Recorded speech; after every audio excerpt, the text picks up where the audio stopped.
What's up, everybody, and welcome back to another episode of the Good Anime Palette Podcast. This is episode number 53. I am your co-host, Jason, and joining me, as always, and as per usual, we have Will over here. What's up, bro? Not bad. Things are going pretty well. Getting 1 year closer to my expiration date. Whoa, what do you mean expiration date? Is your name on Death Note or something? No, but I'm pretty sure that my days are numbered, and I'm 1 year closer to it. I'll be turning 30-something in a couple days. So, woohoo! What better way to spend the birthday weekend than to do another episode of the Good Anime Podcast with my partner in crime. I'm really looking forward to today's episode, actually, because this is the second time we'll be doing, of course, spoiler alert that you haven't seen the title already, we'll be doing another iteration of the ASAP.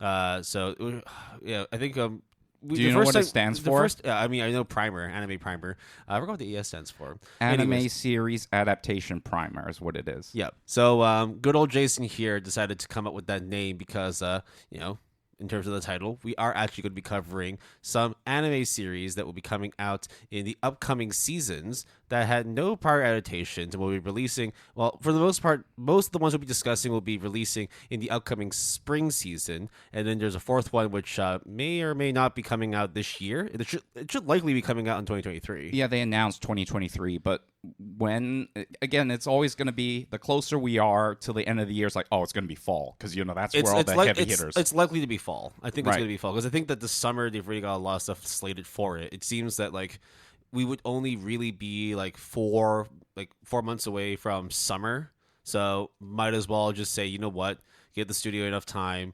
I'm not going to name the studio just yet because we'll go over it during the discussion part. But fall 2023 seems like a very safe bet for that specific series. Before we even get to any of that, have you been reading or watching anything? No, not really. But, Will, you see, this is a very momentous occasion for you, isn't it? As in the next couple of days, right? As you alluded to earlier, right? Yep. Yeah, it's... old age. Yeah. Sorry for all the people who are actually listening to this and you're being like, what the fuck is this young kid talking about? What are these dumbasses talking about? But, Will, I come bearing gifts per usual. So you have the choice to either receive it now or after we get through our news. Actually, have you been reading or watching anything? In terms of, I'm watching some live action adaptations. Oh, right. Okay, you want to drop that knowledge on us? Okay. It's called Makanai. Okay. Yeah. It's right. I do remember you mentioning that. It came out in 2021. I forgot which season. Kanahana does play does the voice of one of the main characters. The reason why I'm watching it is because, well, it's food related and it's also super, super slice of life. If you want to go by the genre tags on my anime list, and it's a slice of life gourmet kind of series. And the production quality for the live action is really good, but I'm not here to just shill for the live action, even though I really, really do like it. I wanted to watch it first and then afterwards go back to watching the anime adaptation, which came out about a year and a half ago, and just do kind of side-by-side comparison, because I think when I last checked on my anime list, the score for it was decent. It was like a 7.01, 7.02, which is not bad. It's not great, but as far as slice of life series go, that's a pretty standard score. It's kind of hard to be super excited about it, but you also won't be at least in my opinion, you wouldn't be super bored to death watching this particular series. So in maybe an upcoming episode or in 2 episodes time, when I finally do get around to watching the anime adaptation, then I can report back and say, hey, look, actually you don't have to watch the live action adaptation on Netflix. You could totally watch the anime adaptation or read the manga. So just a quick info dump here. The English name is The Caterer at the Makaiko Manor. It has a 7.03 on my anime list, ranked 3932, popularity 4866, winter 2021, produced by JC Staff. And with JC Staff, they're all about the gourmet and the slice of life, right? So I think that it's the perfect studio to do that kind of show, but again, I haven't watched it yet, so I don't really know how to go about it yet in terms of talking about the series, other than what I've seen so far from the live action. I don't know what they've cut from the manga or what they've cut from the anime.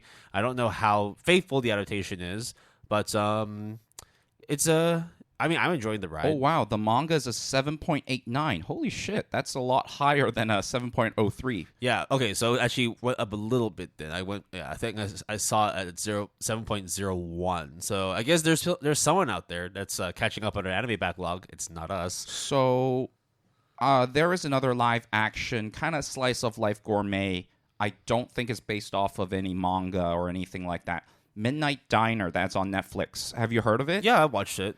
So is it kind of similar in the sense that it's like vignettes and it's just cooking and no? Well, I guess the commonality would be the cooking, right? Right. And of course, it would be like little backstories of the characters in there. There might be like a little sort of like side story as to who this person is, how they came about to be the person they are, and then afterwards they end an episode with some food. This one it's got food throughout. It follows the journey of two high school girls that decide that they want to be Maiko. Basically, they want to be like I forgot what the word is, but essentially they're like junior geishas.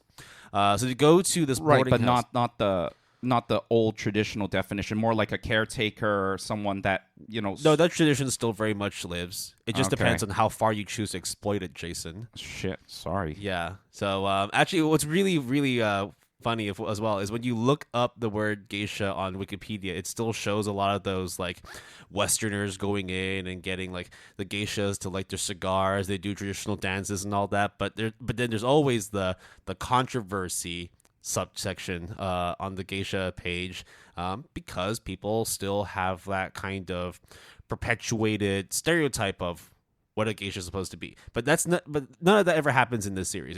It's very wholesome. These two girls go about and want to become like junior geishas. Is it like modern or is it? It's set like, in contemporary times. Oh, okay, so it's not. So it's not like set back in like the 70s or 80s and whatnot. No, it's like at least in the live action, they all have their smartphones. It's all doing like SNS, like social network like services and all that. So is it kind of like Rakugo in a sense that it is like modern Rakugo is a dying art, kind of, not really. But it's just basically showcasing, the preservation of traditional cultures of Japan in modern times. Okay. And it's a very beautiful contrast between, people like looking into the old folklore, the dances and the singing and the makeup, but also then, very much realizing that the reality they live in is that people are kind of just living in 2023, whenever like this story was based. And it's just nice to see that even through this digital age, this modern technological world, that there's still people that want to preserve that culture and share the traditions beyond their current generation. However, the story goes on in terms of like the one of the girls not being very good at doing that shit, but actually finds out that the main the makanai, which is the home cook, basically the person who is the chef for the junior geishas in between their practices, in between their sessions and all that, making sure that they provide good, comfy, traditional foods that keep them healthy and energized to be able to go through a full days of work and then get enough rest so that they're not fatigued whenever they do their late night sessions or their practices and their so teachings. Do they show that part quite well, or do they just only mainly show the like the before and the after while we cook, that kind of like it's a full stop? cycle. It's very, very much like covering like what it actually means to be a junior geisha and then transition into becoming a geisha. There's a couple of like the sort of more psychological, emotional parts in terms of like the rigors and the struggles of becoming one, and I guess more like behind the scenes of what it actually means to live up to that kind of role. But then the whole like slice of life fluffiness is tied in by this young girl who actually realized she isn't very good at being a junior geisha, but actually is very good at cooking and just makes wonderful food for everybody and manages to stay in the Maiko house. So is it very healing? You know what I mean? It's essentially like it's as Iyashike, as slice of life, as gourmet as can be. Again, though, I am speaking from the perspective of having only watched the live action. I don't know how it translates from watching the anime adaptation. Clearly, there probably are some issues. The fact that there's a massive score disparity between the manga source and the anime source. But, I mean, I'll have to report back in like 2, maybe 4 weeks' time when I finally get around to watching the anime. All right. So there you have it.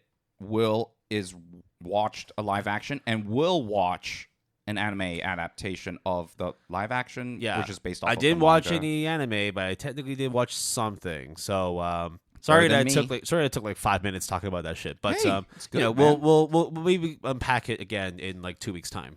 All right. So Will, would you like to have your gift now or after our news? Let's do it after the news because I think that we got a lot of news we want to go through. Should we go through the Makoto Shinkai one first? Yeah, because that one is a bit like what the fuck, but also like I could see where this is coming from. It's a bit timely also because Suzume, which is Makoto Shinkai's latest movie, has premiered in Hong Kong. It premiered 2 days ago on the 2nd. Right, and it's obvious. As of recording, right? Right, So. and it has done gangbusters over in Japan. I think it was like top 10, top 7. It's crept into like the charts for sure. It's highest doing of all time. really, really well. It's insane. So, Makoto Shinkai, if you've not heard of him, well, if you've heard of Your Name, have you heard of Weathering with You? This is his third kind of those films in terms of like major like blockbuster in anime form. So yeah, I mean, of course, he has done stuff in the past as we went over before, kind of, right? Yeah, but I would say that he didn't really made a huge name from like internationally speaking until Your Name, Weathering with You. Yeah, as well. back then it's like you really had to be in the know. It's like, okay, like now we talk about it, it's like, okay, for sure we know Garden of Words. It's beautiful. But at the same time, it's like when it came out in 2013, it's like mostly people in Japan knew. Mostly like hardcore weeb circles really knew. But beyond that, not many people would have even thought about looking up Garden of Words. But record breaking. Yeah, when you say Your Name, like I would. My name is Jason. Like 1 out of 3 or 1 out of 4. That was a terrible one. 1 out of 3 or 1 out of 4 people would be like, yeah, no, I know a bit, or I know I've watched it. So the fact that he's starting to build up that track record of putting out these global hitters, it's cool to see. However, that's not what this article is about. Actually, what we wanted to focus on was about a week ago. Makoto Shinkai was in, He was in Berlin in terms of watching this world premiere called Art College 1994, an animated drama that's led to Shinkai saying that, you know what, there's going to be a point where Japan may not be the global anime powerhouse that the world knows. In fact, there may be another country that would leapfrog it, China. So Art College 1994 was a Chinese animated drama produced and directed by Liu Jian, who we don't really know much about. We don't really want to go too much into it because, again, if we don't know much about it, we don't really want to start talking about something that we don't fully understand. What we do understand, though, is that Shinkai truly believes that there's going to be a point where, quote-unquote, the quality of Chinese movies is improving rapidly, and they're also able to build unique characters that we have in Japan. So, sooner or later, they're going to overtake us. That's a pretty strong statement coming in from one of the more recently, like, most acclaimed anime directors of all time.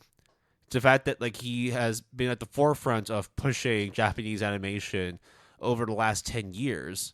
10 years. Garden of Words came out in 2013, and now he's coming out saying that, yo, we're doing real well, and we saw it too. Like the anime industry has boosted like massive profits for Japan, and now he's come out and said, like, okay, we'll have our fun for now, but China's coming to take that belt, and soon we will see much more Chinese produced, Chinese directed animations, and I guess in one way it's to be expected.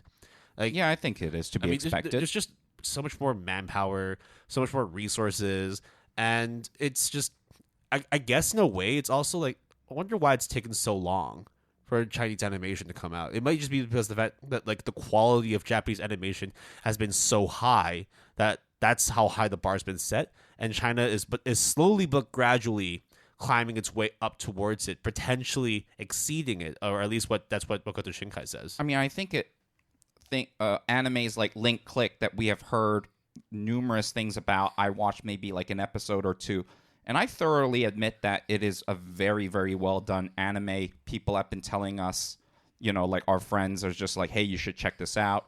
And obviously, when you outsource a lot of stuff back in the day to like Shanghai and China to do your anime work, sooner or later, people are going to get a lot better. The industry in China is going to get a lot better.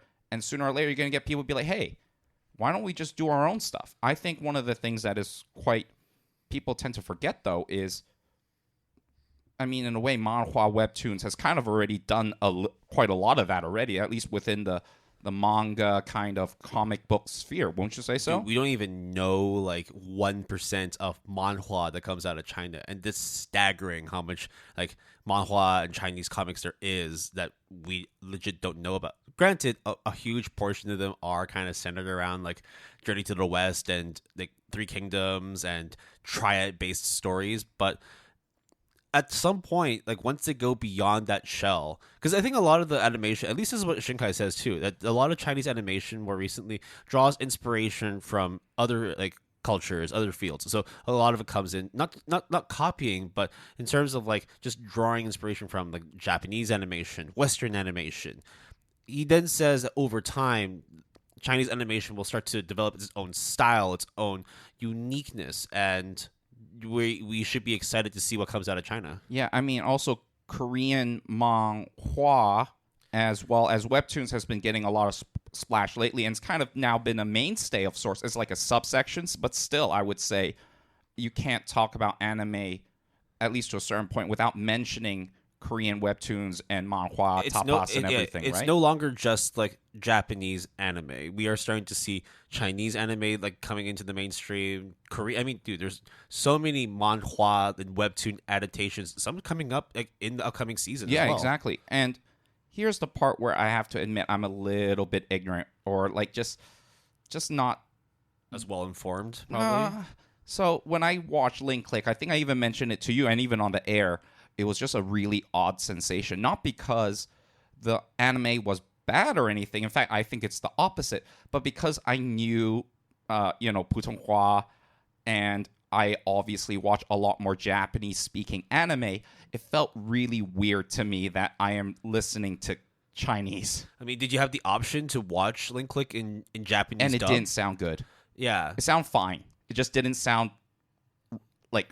It's just what you're accustomed to. I mean, I think when we were talking about that specific bit where you're saying like hearing Link Click in its native language of Putonghua in Mandarin Chinese, of course it makes sense. It's a Chinese show, but it still feels weird. In the same way for me when I was growing up and watching Pokemon, I grew up watching Pokemon in Cantonese, but then I watched it in English. Oh, that's fine too. I watched it in Japanese. That was a bit weird for me. And maybe it's not so much that it's like there's supposed to be a specific language that a medium's supposed to be that for you to fully enjoy. It's just contextual. Like, yeah.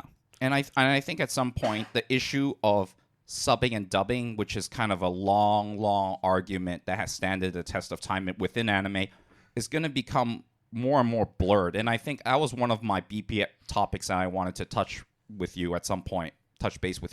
So, I mean, how many hours you got for that BP? Because Jesus Christ, sub dub, that's...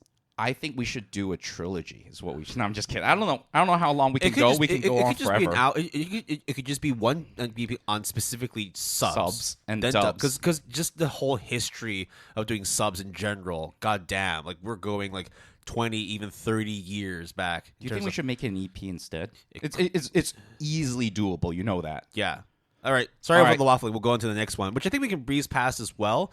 If anybody can read Japanese and is very interested in reading Shueisha's Ultra Jump magazine, there's going to be a reprint for the March issue of the magazine, which will roll out on March 15th, because that issue is going to be debuting the first chapter of Hirohiko Araki. Sorry, didn't mean to mix in the Monogatari stuff in there. JoJoLands, the 9th part of the JoJo's Bizarre Adventure manga series. Will, what is JoJo? Yeah, Bizarre? That's the part where like I'm a little bit miffed about, because I've not heard of this. Like every single part of JoJo had great names, right? like you had like more recently on the air right now on Netflix, it's Stone Ocean, the upcoming parts, which is Steel Ball Run, and then JoJo or JoJo Lion, at least that's how I imagine it to be pronounced. After that was finished, there was like a lot of murmurs about like when Araki is going to be coming out with the 9th part of JoJo's Bizarre Adventure, and I thought it was an April Fool's, or I thought at least it was a joke that it was going to be called JoJoLands. So this sounds like this kind of crazy, like Super Smash Bros. Kind of thing where they just or like a theme park kind of. Yeah. Yeah, I don't know. I'm conflicted, right? Because I don't know anything about the later parts, but it's just, and I don't want to say Araki's phoning it in because that's not what I'm trying to say. It's just less bombastic. The later parts as well is like, I mean, at least for English, it's up to Stone Ocean right now on the Shonen Jump app, Jump Plus. Yeah, Steel Ball Run isn't in English just yet, but it is currently the highest rated JoJo series on my list. Oh shit! Yeah, like the bar is. I think it's like the only one that it's like breached a 9. The other ones are like high 8s, except for I guess for Phantom Blood. Yeah, the later series get better and better and better. And I don't know shit about JoJoLands because it's not even out yet. But it'll come out in about 2 weeks' time. Okay, so I'm gonna tell you the plot synopsis for JoJoLands. Ready? Okay, so there is a guy and a girl because they're both JoJos. They're twins. Okay, then they arrive at a theme park, and each ride is a different part of the previous JoJo's, like part 1, part 2, part 3, part 4. And those things where like you have to get a stamp once you finish the ride.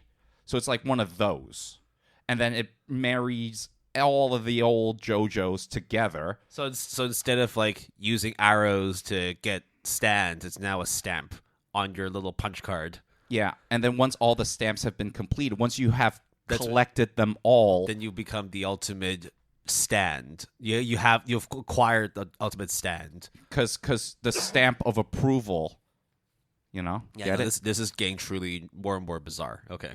Yeah, I guess get excited if you're looking forward to the 9th part of JoJo's Bizarre Adventure. If you can read Japanese and if you can buy the Ultra Jump March issue. But it's cool because it's out of they canceled it out of print and then they're bringing it back. So I was kind of dope. I guess that's just the weight that JoJo still carries, right? Like, I'm glad that it's there, but please, get the English done for Stone Ocean so we can start reading Steel Ball Run because I'm really fucking excited to read that. All right. Our next couple of news stories is serious and weird at the same time, but let's start with the more serious one, which is about Japanese animated videos that talks about taxes. You like that? You like, Will, taxes? Yeah, this one actually is a little bit more hard-hitting than boring, though. So there is an advocacy group called Voiction. I'm totally butchering that name, but I'm just reading it how it's spelled. They've come out and are now opposing one of the newer controversies that's going on in Japan, a invoice system, which actually could be potentially business-ending for a lot of these freelance and beginner voice actors and actresses. So, as Jason mentioned, it's a series of different videos, most of which I think are on YouTube. I don't know if they have English subs, but it doesn't really matter because Anime News Network puts everything together nicely in English for you. So the first episode talks about about the system itself, and it debunks a common misconception that the law was created to address tax evasion by small businesses. It is not a profit tax, and the amount businesses pay is not a deposit. So essentially, what they're saying is that they feel that they're under attack because there are a lot of freelance and low-income voice actors and actresses who, because of the amount of wages they make and how it's reported back to their tax revenue system, it's tax-free. But now with this new system in play, everybody gets taxed. And so therefore it actually could end up bankrupting a lot of young, upcoming, or just freelance voice actors and actresses who in the beginning just did anything they could to find their foot through the door, and now might actually find that it's going to be a lot more difficult for them to be able to make a living. Yeah, because this also does not only affect voice actors and actresses, it also would affect manga creators and anyone who just kind of wants to do grassroots movement, like start their own business or make a name for themselves rather than getting, a big conglomerate like Shueisha to back them up. Sometimes, especially nowadays that the internet is readily available to literally every other modern anime fan, you upload stuff onto your databases, you upload stuff onto these website platforms, things like Naru and all that stuff makes it a lot more accessible to be able to put your name out there, get experience, commingle with people. So now that this tax law is going to be actually in place, right? Yeah. But it's not until November, I think, of this year, 2023. The issue becomes, unfortunately, as boring as this might sound, it could literally break the industry just because there are so many people that are not, under the umbrella of a large conglomerate or... They're not represented by an agency. So therefore, they're kind of just left to fend for themselves. And if it means that they have to pay an additional tax just to be like a solo artist, in the sense of being like a solo, freelance, non-attached voice actor or voice actress, it can be really hard for them to even like gain motivation to do this work. Now, I'm not trying to be like Big Brother here and explain that this is a necessary tax, but Japan has been going through some economic struggles. Its GDP is lower than before. A lot of places are at least reported to be on the verge of bankruptcy, including the former capital, which was Kyoto, simply because, well, COVID. Right. But at the same time, more recently, they've come out and reported that the population of Japan is shrinking, and not just shrinking, but also getting older, which means that they actually have much more burdens on their social healthcare systems. It is now becoming harder for them to be able to provide for the aging population that they currently have. And this may just be another way to be able to pump taxes back into that system. Right. Just to give you guys a rough idea, they said that according to surveys, 27% of survey responders said that they might go out of business due to the invoice system, and that they discovered that 98% of respondents are sole proprietors, and they will work, and about 20.6% of them worry that the invoice system will force them to go out of business. So either way, they might go out of business. They might definitely have to spend a lot more money on taxes. And I'm not here to kind of break down how this new tax code works. I don't live in Japan. I don't know enough about accounting and tax laws to be able to tell you. But those numbers are easily quantifiable in that it will affect, in this case, anime and manga industry. But really, you can really extrapolate that to a lot of small business owners or freelancers, right? And they don't have the typical health benefits or all that stuff that usually gets tied in with being a permanent employee at a company. So, yeah. Okay. Again, I don't want to be a stickler for these kinds of things, but I don't think that the anime industry at large will be affected that much by it, simply because the fact that a lot of the productions we do get are tied with voice actor and actress agencies already. Yeah, that is true. So when we're talking about like major productions, like anything that comes out of Tezuka Productions or Trigger, JC Staff and whatnot, the slate of actors and actresses they have on their books, they won't be affected because of the fact that they are part of an agency. What this does affect, though, would be indie projects, Kickstarters, GoFundMes, advertising. Right? There's a lot of animated commercials that don't use like big name actors and actresses, but rather, more freelance, on the go, up and coming youngsters who want to get their foot. That's how a lot of actors and actresses got their starts. They do model shoots, they do commercials, they do ad reads, and all that. Or they're like background voice character number 5 that does a grunt. But literally, that's how you get your start. Not everyone can get like the big star-studded role first time every time, right? So it's let's see how this would affect it. Yeah, I mean, there has been like some murmurs that Ken Akamatsu, who was previously a manga artist and now turned legislator in Japan, he's come out and said that he's focused on trying to change the law itself if there are any issues that arise from its implementation. So I think this will still go ahead, but there's obviously going to be an ongoing discussion of how successful this new tax law is, or how much of an issue it actually provides to the anime, or at least the voice actor and actress industry. Hopefully, it doesn't have that much of an issue. That's just me being like super optimistic, but I know there's going to be some ripples. Also, not just taxes are coming after the anime and manga industry, but also AI. So Will and I recorded an episode about the potential use or misuse of AI. We have yet to release that bits and pieces. But here is a bit of a prelude to that, which is a new news story that comes from none other than the mangaka of One Piece. Yep. Eiichiro Oda has come out and said that he used ChatGPT to write the next chapter of One Piece.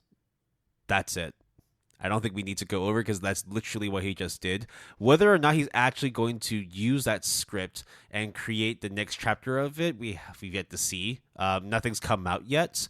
But yeah, it's gone to the point now where AI isn't just being used to create indie manga series or do background artwork for a major studio or the sequel to Vivi. I mean that synopsis was trash. Whoever wrote the prompts were terrible. So yeah, no, AI is still very much prone to human error or just bad human input. But yeah, look, Oda, if you're gonna do this, double down. Why don't you make a whole volume that's done by ChatGPT, and then afterwards get a whole season of, or not even a whole season, a whole do another 2 cours, maybe 4 cours of anime that is just completely done using AI. And I wonder what that will do to all of the. Because I haven't really seen much in terms of we know this is happening, but what do the fans feel about it? Knowing that the legendary manga artist himself, right, Mr. fucking Eiichiro Oda, has come out and said, "Yeah, I'm not writing my own shit for the next one. I'm just going to use ChatGPT."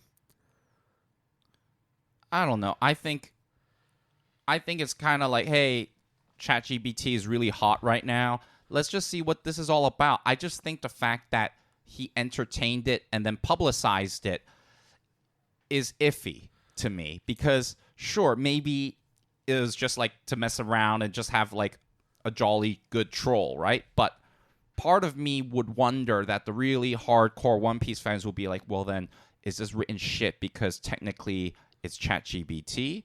Or is this written shit because Oda is just not on the ball with the writing, or somewhere in between? Or if it's successful, it ended on a banger, is you sure you didn't get help from this AI that you mentioned a while ago? Oda? Who knows? I mean, this could just be as harmless as Oda just trying out ChatGPT and then tweeting about it. It could just be that.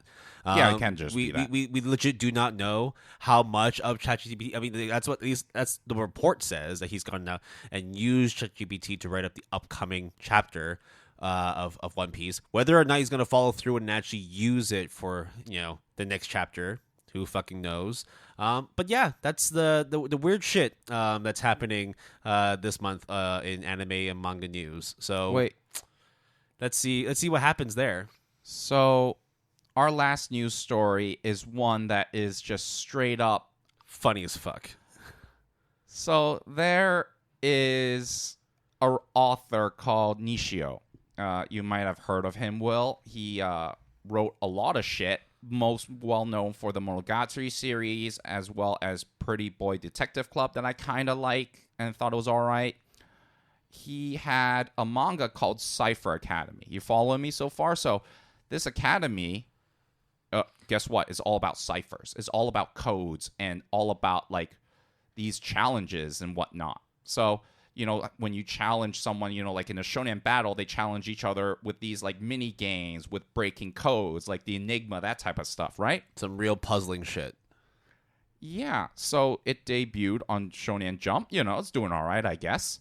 and everything is fine and dandy, right? Well, Kotaku is reporting that a translator has decided to step down from Shonen Jump manga after declaring that one of Nishio's chapters is untranslatable. Do you want to pronounce the translator's name?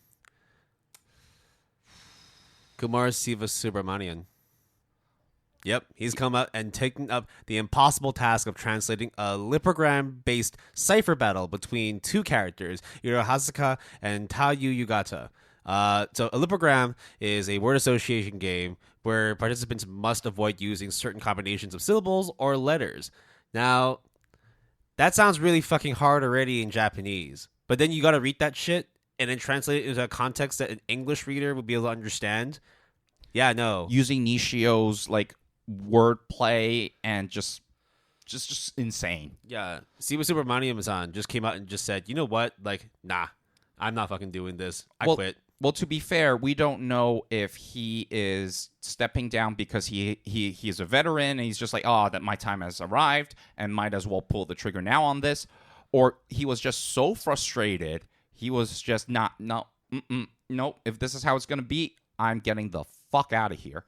So I cannot explain the translation or the lack thereof or not getting the meaning across. And it's not like this guy is like some junior like fucking freelance translator. Dude, he's got well over 20 years of experience translating works. So for him to come down and say this is not like doable, I'm going to step down and a new translator is going to take my spot. You know that Nishio has done some real serious shit.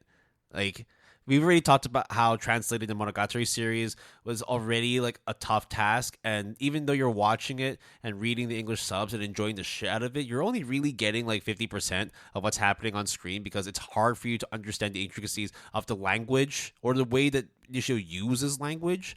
So, yeah. My God, some of these panels are just straight up like the smallest text ever. I have no idea what's going on, man. Like, looking at this and then having the Japanese and the English, like, side by side. Like, and this comes to the thing of, I mean, yeah, it's kind of a weird, funny story, but it really does encapsulate how sometimes language is not one-to-one, right? There are, like, even within Cantonese or Putonghua, and Mandarin, there's all these nuances, all these word plays that just would not make sense or would not be transferable in such a way that it captures really what the author is trying to get at, right? Yeah, because it's not just syntactic, it's not just phonetic, it's also cultural too. That's the thing that language more often than not loses when it comes to translation. And so to take away the genius that is the use of the Japanese language that Nishio has, and what a fucking master he is at that shit, but then trying to put that into an English context that English readers can at least understand, even if you do understand what's happening, I don't think you would be able to fully enjoy the masterful use of language that Nishio is displaying. So if you were to read Cypher Academy, you might think it's shit, but it's not because of the fact that the manga is shit. It's not because the translator is shit either. It's just the fact that it just doesn't work like that. It doesn't translate well. It does not. So, look, hey, props to you, Kumar, for trying to translate this shit, realizing that, you know what, there's just sometimes some battles are just not worth fighting for, and just, offloading that kind of burden on someone else.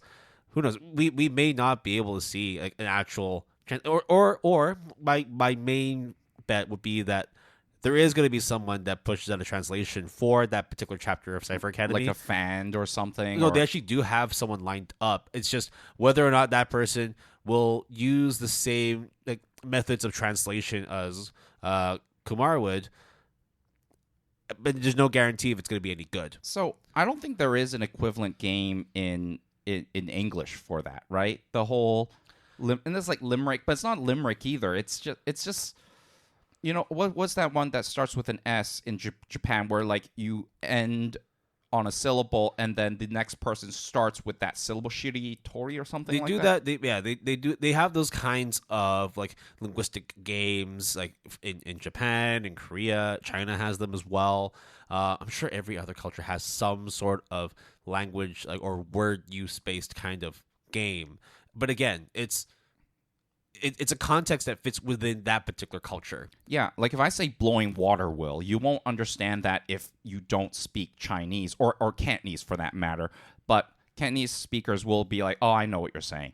And then, for example, like 成语, like 成语, or like 4-letter phrases. Yeah. How are you going to do that in English? Like that's what I had to do for my master's, man.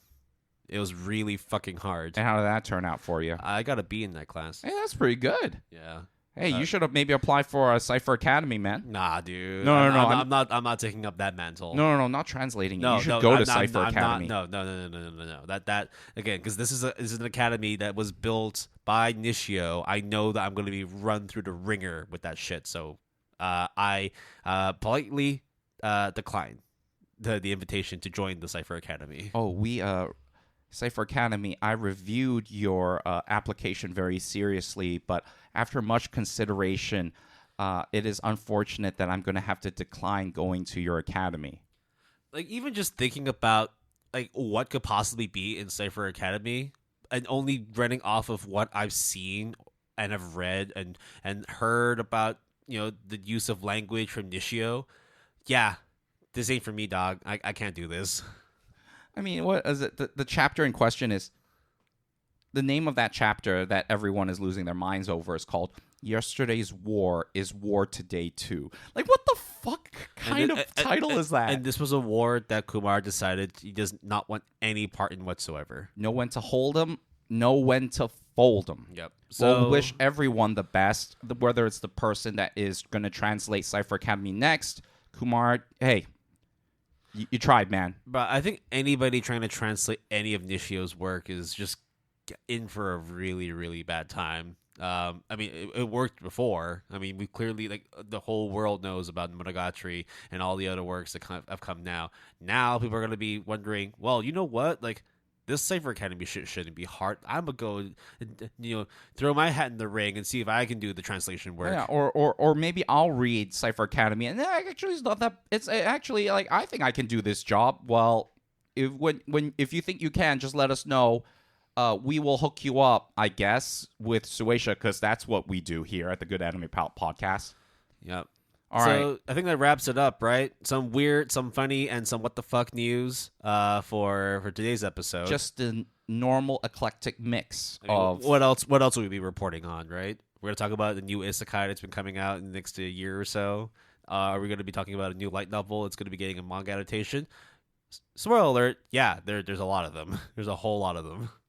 Well, that is the end of our news segment. But before we get into our main discussion topic, I have waited long enough. Will has waited long enough. It is time to give Will my birthday present to him. Now, to be fair, I already gave him some form of birthday presents in the form of a humble bundle, but that's about it.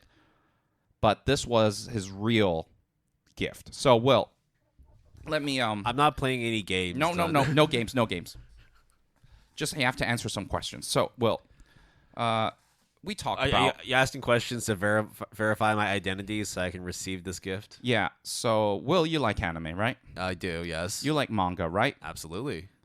Do you like reading words, though? Like novels, though? Oh. The last book... Oh, wow. I'm actually very, very... ashamed to admit this. The last book I read from cover to cover actually was Stephen King's Hearts in Atlantis, and that was about something to do with water. 8 and 9 years. No, it's a collection of like 3-4 different kind of like mystery suspense stories. Or like short stories. That's actually my favorite Stephen King book. I like The Shining a lot too, but Hearts in Atlantis, that was a fucking good book. All right, Will, you like anime, you like manga, you read a bit, right? Yeah. So what happens when one of your favorite animes just so happens to also be a novel? Okay. That'd be cool. Yeah. Did you know that it would depend on what anime series you're talking about. You reported on this news a long time ago. I don't know if you remember this. Oh, dude, you know how my memory is. Yeah. Well, I have 2 books for you right now that I'm going to hold in my hand. Okay. So I guess I'll fill the air whilst Jason is okay. Jason's got the books now. Then Will, what's your favorite anime of all time? Tatami Galaxy. Oh my god. There you go. Oh my god. Oh shit. What is another movie done by the same author of Tatami Galaxy? Oh god. Okay. Night is Short, Walk On Girl. And there you go.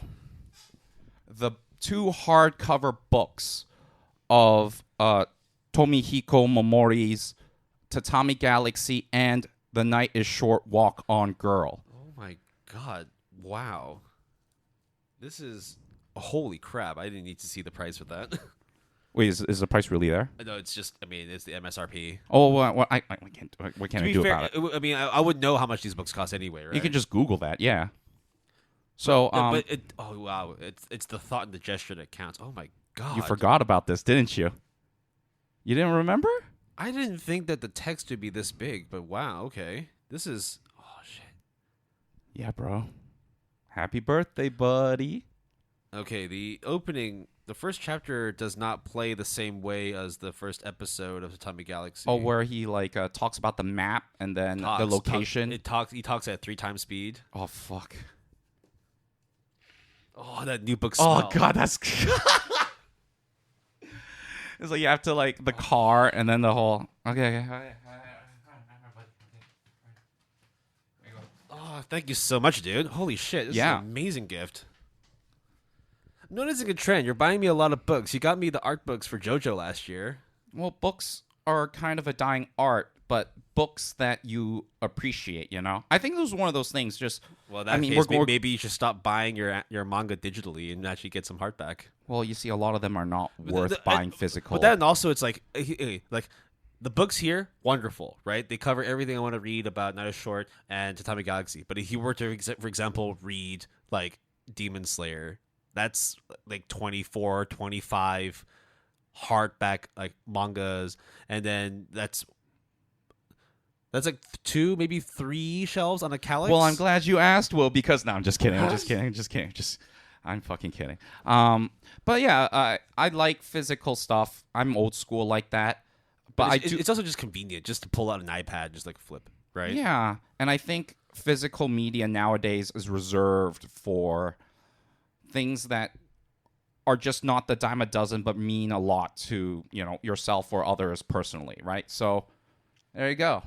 Well, maybe when you move into your new apartment, you can start filling in your own Calyx, have it full of only hardbacks of all your favorite shit.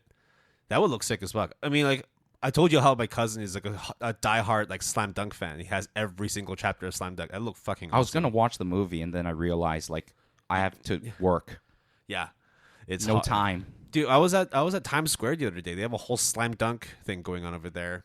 Winter House actually has this whole thing with Jujutsu Kaisen. They have I think they had Boji as well for some reason. So yeah, we need to watch Suzume though. Yeah, we need to find some time to do that. Maybe next week. Yeah, sure. We'll figure it out. We'll find a time. I handed in my project. There shouldn't be a second one, right? Third one, right? Right. /S. All right. So that is another iteration of Will's birthday gift brought to you by Jason. Stay tuned next year for when I decide to gift Will another book. Maybe something of biblical proportions that is black, maybe. I don't know. Who fucking knows about this stuff, right? Wait, is there a hardback version of Bible Black? I think it's a game. That's true. Yes, that is true. Oh, wow. You can actually get me the original DVD of Bible Black. Oh, my God. Don't say this. Don't. Oh, God. Off air, I'm going to look up on Amazon if that is even possible of buying a DVD version. How about this? It would be better if... Now, what else? What else can I get? Okay, thoughts are going through my mind. It has already started. Dude, yeah, we gotta wait another 360 plus years before it's the next birthday anyway. So 360 plus years. Oh, well, depends on which dimension. I'm trying to save myself here. Okay. Anyways, that is it for the time being. We will now go on our break while Will checks on his phone to see how much it costs to import this very illustrious game. focus on the lust. Is your birthday going to fall on a recording? Yes. Okay.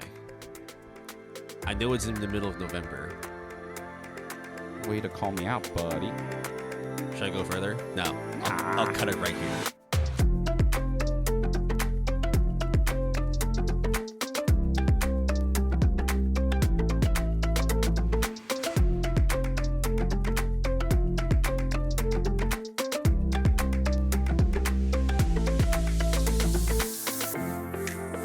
We are back on the air for the second half of today's episode of the Good Anime Pala podcast. If you forgot, we are still on episode 53. I just put up the 2 books that Jason has so nicely bought for me for my birthday on my bookshelf now. So it is sitting in between my big-ass board game collection. Do not worry, Jason. I will finish reading these books. May even dedicate a little bit of time just to go over my reading experience of both Night of Short Walk On Girl and The Tommy Galaxy. Both written by Tomohiro. Is it Morimi or Moromi? Morimi, that's it. Yeah. There you go. All good. So, we are now going into the discussion of today's episode, which is the ASAP second edition. Okay. We are going over four different... What is ASAP again? Yeah. What does the S stand for again? Anime something adaptation primer? Series adaptation primer. So I'm so fucking bad at this. This is now going to become probably an ongoing segment where we just basically grab a bunch, and I mean a bunch of mangas. I mean, it was fun the first time doing it, right? We covered Mashal, we covered Oshinoko, we also did Solo Leveling. What was the fourth one we did? The 8th one, you mean? In that episode? No, the 8th one, the large ass. Oh, Kaiju number 8. There you go. Yeah, there you go.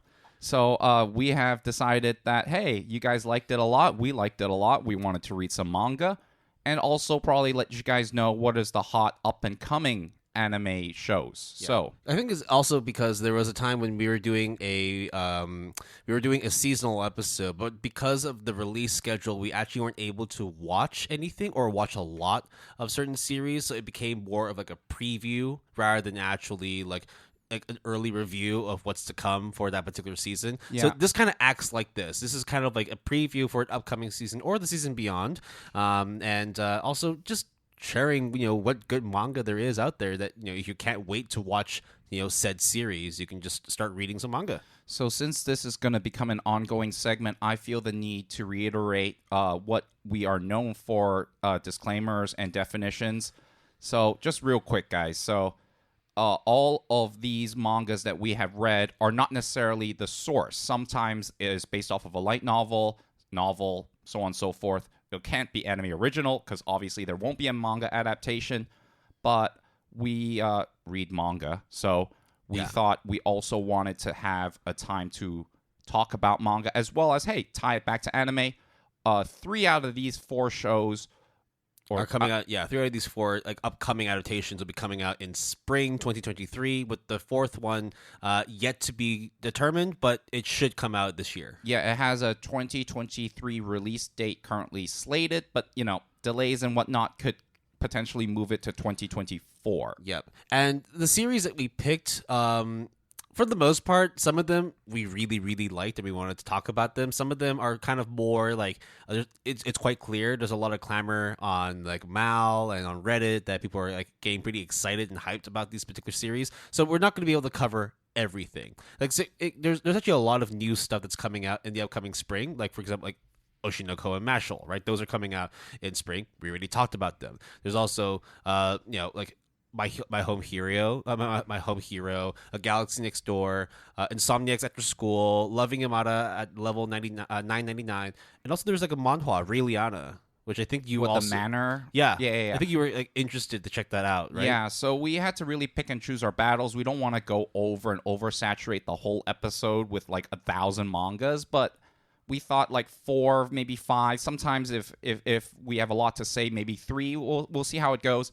But almost always is to prepare you, prime you for all of these adaptations that will turn into anime series in the very, very near future. Yep. So the 4 previous ones we talked about in our first ASAP, they're all bangers, at least in manga form. So we're definitely very, very excited to see how they're going to roll out when the adaptations actually release.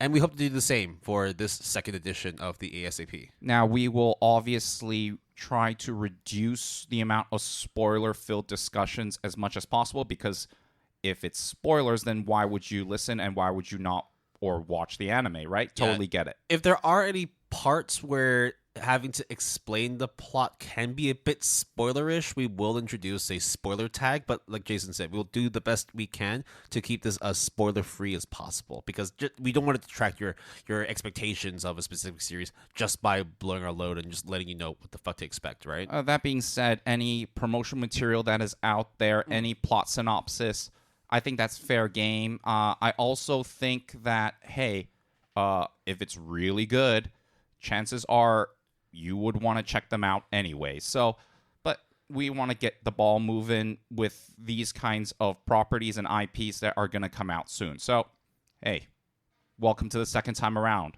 Let's get this done as soon as possible. Oh, no, let's start the conversation as soon as possible. Would you say, Will? And let's start it now then. So the first series that we're going to be talking about that will be getting an adaptation in spring 2023 is The Dangers in My Heart, written and illustrated by Norio Sakurai, serialized in Weekly Shonen Champion in 2018, and then moved to Champion Cross, published in English by Seven Seas Entertainment. The current MAL score on for the manga is a 7.89.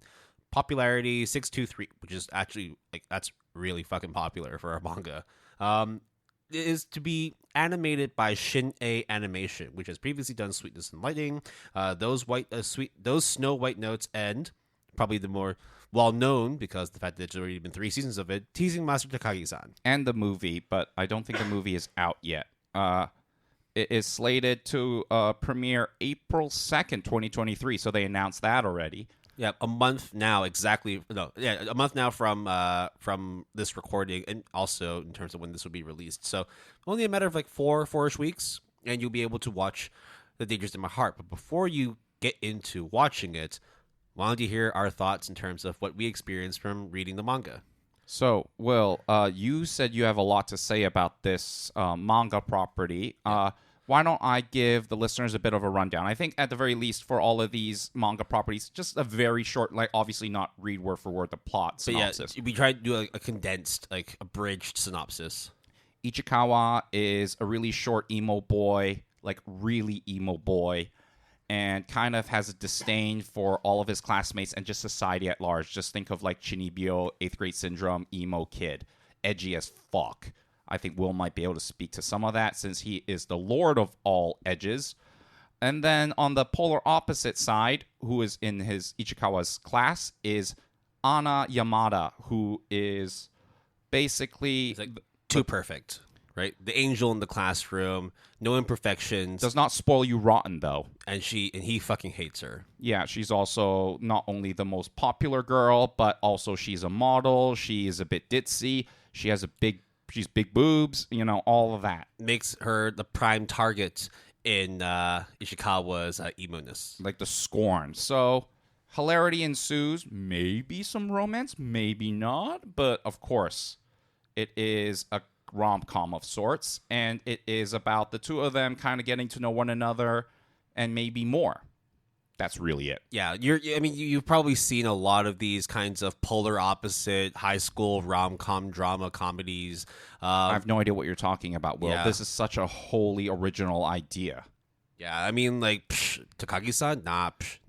Nothing to do with the You and I are polar opposites? Kubo-san is... Kubo-san won't let me be invisible. Yeah, I've never heard of these shows before. We're just making it up. Fucking Komi can't communicate, can't even hold a fucking candle to this fucking No, thing, absolutely. So, Dangers in My Heart. Yeah, Will. In all seriousness now. How much have you actually read of... Because for me, I read exactly 1 volume. Oh, I read exactly 1 volume as well. Okay. I'll just give you real quick. I wanted to read more, but I just didn't feel it.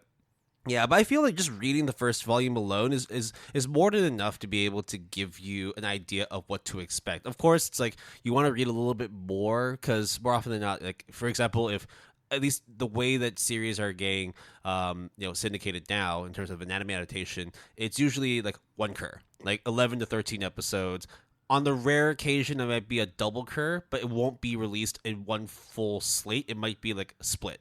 Yeah, or unless if you're like Jujutsu Kaisen or Mappa, for example, then sure, yeah. You get half the year is yours, you know? Yeah, You do exactly. whatever the fuck you want. So usually, and again, usually there is, let's say 2.5 to 3 volumes worth of manga, because obviously chapters can be broken down however the mangaka or the publisher sees fit. But usually 2 to 3 volumes is roughly a cur or 12 episodes of anime.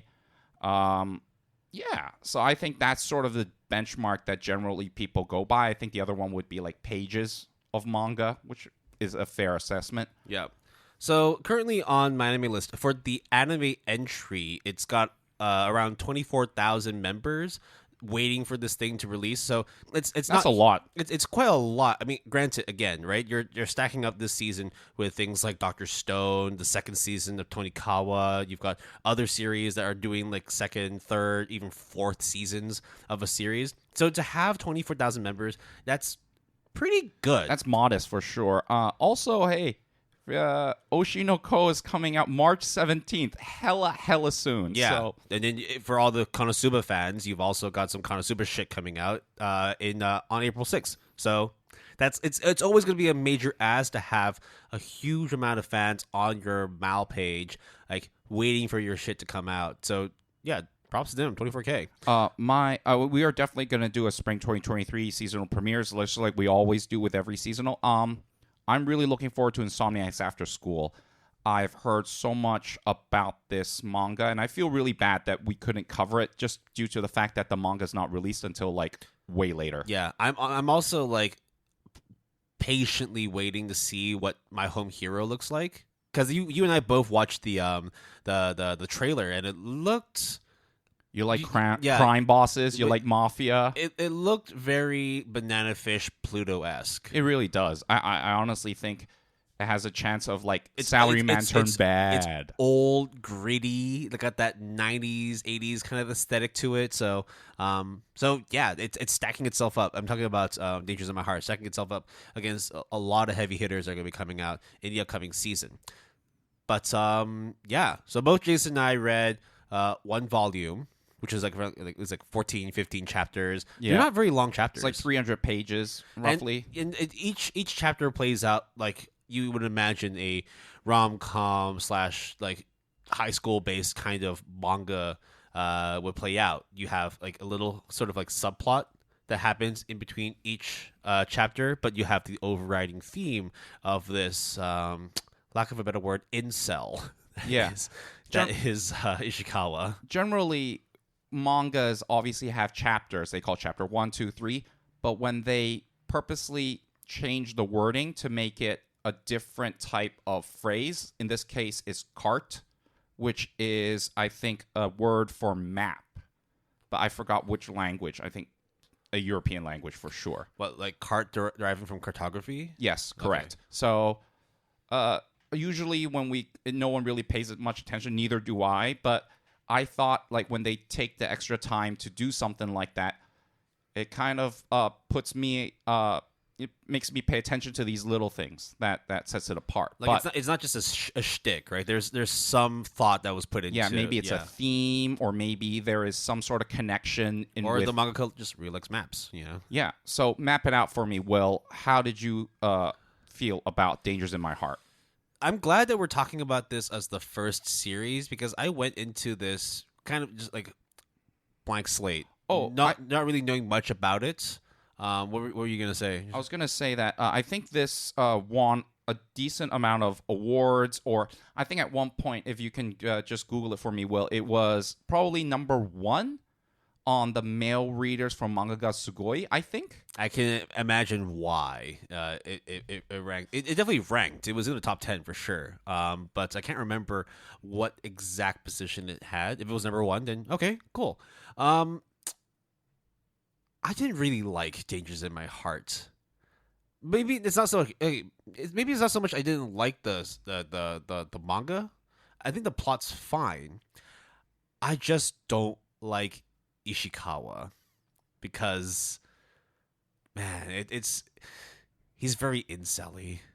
It's very, very. I mean, like you were saying, of course, that edgelord sees edgelord, and can then compare the edginess between the two. But for me, I just felt that the character himself kind of goes a bit too far in terms of his inner thoughts, the demons he tries to defend off. Quell. Yeah, it's just like it made it kind of hard to read sometimes.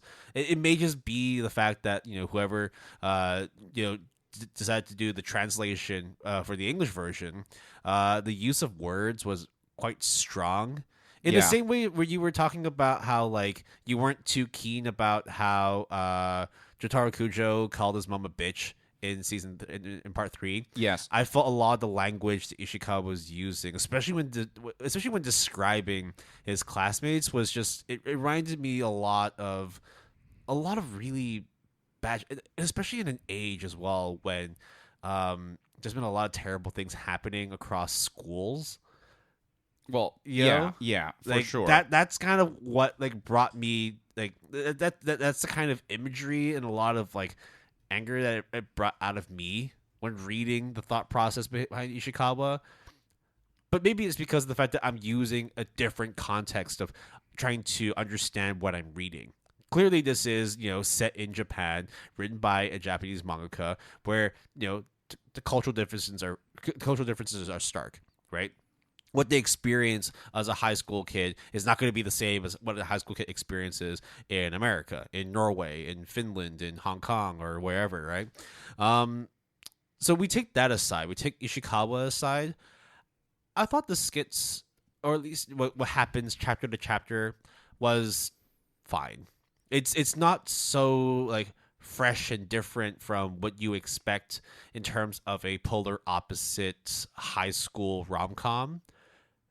I appreciate that there are a couple times where they try and push things a little bit more left field. And other times it's also like it's very apparent they know full well what this series is, what this manga is trying to do, and I honestly don't know how it's going to play out on screen. The one thing I will say though is that the art style very much like perfect for Shine because it looks exactly the same as Takagi-san's kind of art. Yeah, I think so too. So just a quick kind of award accolades for Dangers in My Heart. In 2019, ranked 4th in the Next Manga Awards in the web manga category. 2020, the series ranked 1st in the same category and ranked 3rd in the 2020 Kono Manga ga Sugoi guidebook. It ranked 4th in the Tsutaya Comics Awards. It's just like a shit ton of accolades. Clearly, to be it's honest. popular. It's clearly popular, and it's also done well. So it's more than backing itself up. The work itself, through the awards, it's won. But I don't know, Jason. Like, what's your 2 cents? Do you think that my criticisms of the main character and I guess the kind of flimsy overarching plot is too harsh? Now, as someone that is more on the fluffier side of the duo here, I have read a lot of rom-coms, wholesome slice of life kind of mangas, and watch a lot of animes that are tailored in this genre. And I feel that, first off, usually when it comes to these types of romance kind of mangas or animes, it takes a little bit to build up, especially when you have to have your shtick, right? And then it evolves past that point. Now, when it came, so like, for example, with action shows, right away it hits the ground running, or shit is about to hit the fan with like Attack on Titan, the first episode, for example. So it takes a bit of time for it to marinate to become something. But I don't really like Dangers in My Heart. I think they really force the really edginess of Ishikawa. I think they tone it down, especially towards the end of the first volume. But in the very beginning, it's like, oh, my razor blades I'm just going to cut these people apart. And it's just like, you bitch, it's you like, slut, it's like, you dick. It's like, chill. Like, listen, I know I know you feel this way, but maybe like 16 volumes later, you two are going to get together. So maybe not have these thoughts. But look, the kind of polar opposite type of trope is done in so many other pretty well-known shows. I mean, we talked about Teasing Master Takagi-san, Komi Can't Communicate. I mean, I think even Nagatoro-san is also at least one where they're on polar opposites. I mean, You and I Are Polar Opposites is a manga that I thoroughly enjoyed, not Nagatoro-san. I want to be extremely clear on that. So who knows? Maybe it's like, hey, maybe there is something there for you later on that people are like, no, you have to get to that point. Yeah, exactly. Like we have to repeat. We only read volume 1. So we only know as much as what we've read so far.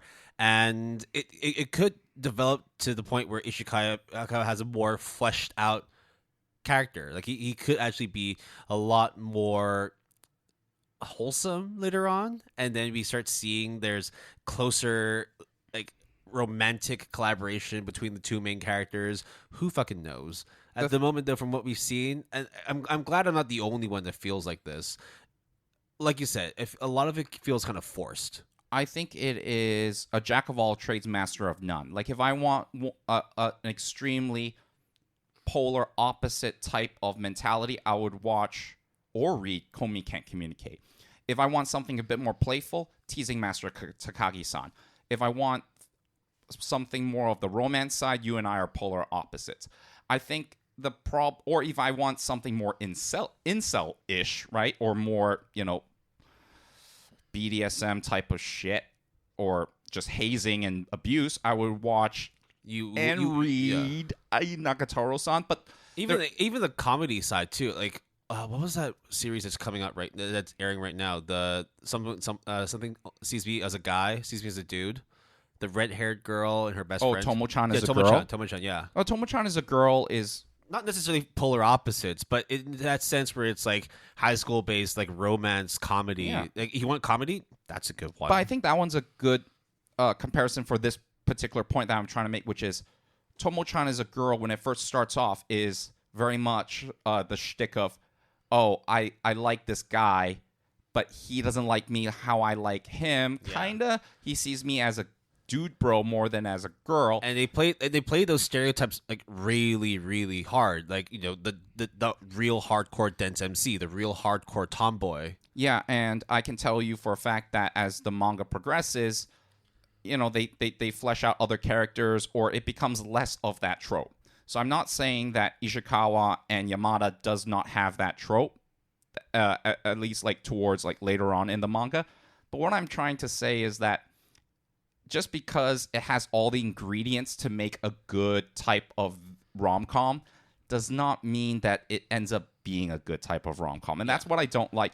And it seems like Will and I are bashing on it. I think it's just a very good 7.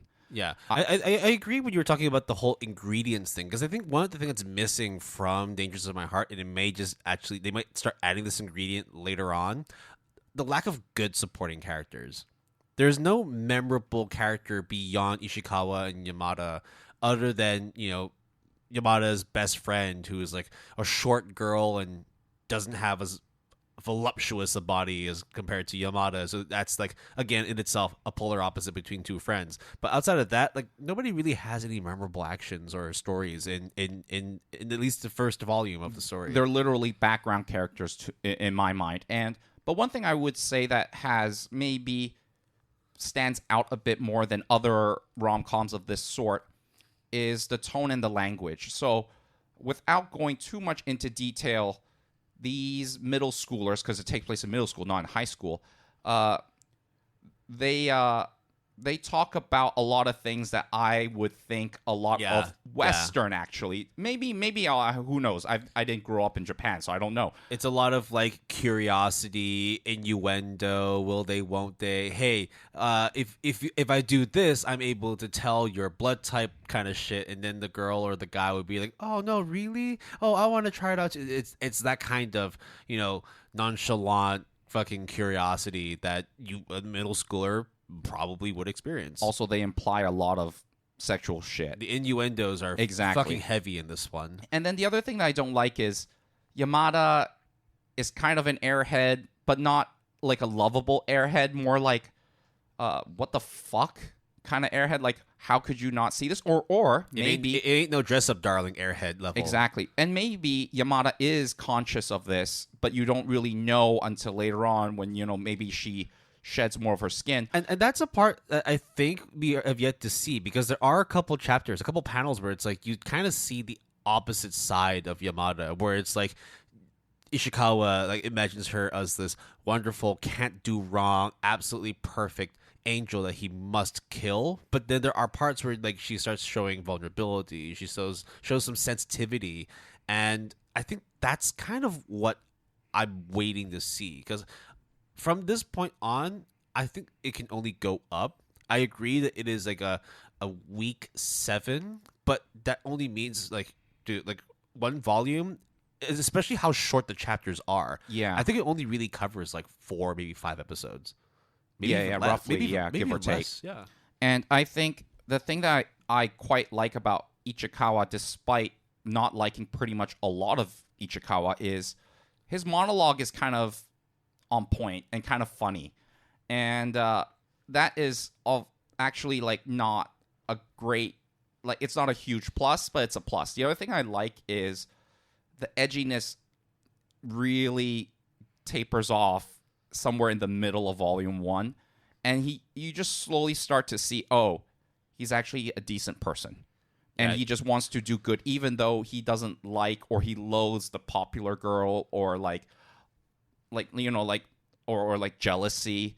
Yeah, he has a quite like a defeatist kind of mentality, where he's just like, you know what, like this is the way things are, everything's against me, I gotta do things for myself, nobody's here to help me. But then like there's a moment where like he has to decide if he wants to help somebody, and he ends up actually helping that person. Then like, there's already that conflict of consciousness within this person, of conscience with this person. And so far, it doesn't seem like Ichikawa has that type of mentality where, I'm going to do this good gesture so I can cash in this favor later. He just does it just because he wants to, or he feels the need to do so. And there were like the beginning parts of, maybe I am not an edgelord, or I force myself to be an edgelord. And unfortunately, within the first volume at least, I only see a bit of that, but not enough to convince me. And now let's talk about, is there anything you want to wrap up about the manga, Will? Yeah, I think like in terms of if you're going to be an edgy little brat, like just stay being an edgy little brat.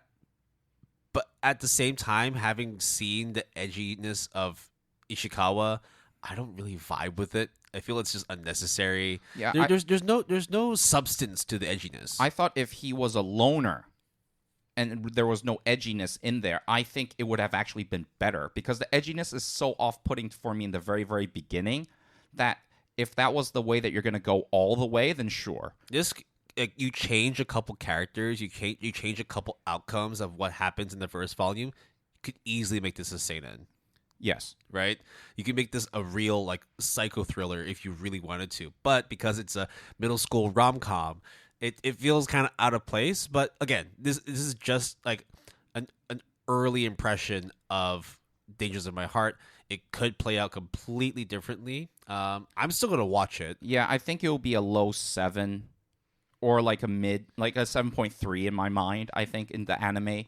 And just to reiterate as well, we're not talking about this series specifically because we really want to check it out. It's more also the fact that there's been a lot of discussion online about this particular series, and we kind of just wanted to get to the bottom of it and figure out. Like, we want to know for ourselves, and if it's good or bad, we want to let you know about it. But I think the first volume is about 3 to 4 episodes, which it usually is, right? Well, I think like more often than not, like 3 volumes is like the way to go in terms of trying to condense 12, 13 episodes, at least, for your first season. I think it's going to be tough, because 3 or 4 episodes, assuming that it gets to the point where all these accolades come into effect, it's going to be tough to keep that momentum, especially when people get off-put by the couple of episodes, unless if you are a manga reader. I'm pretty sure like second volume, third volume, there'll be overarching stories rather than like, so-and-so goes to see the school nurse because they got injured, or so-and-so needs help with homework, or so-and-so tries to, perv on girls, or girls are talking shit about guys.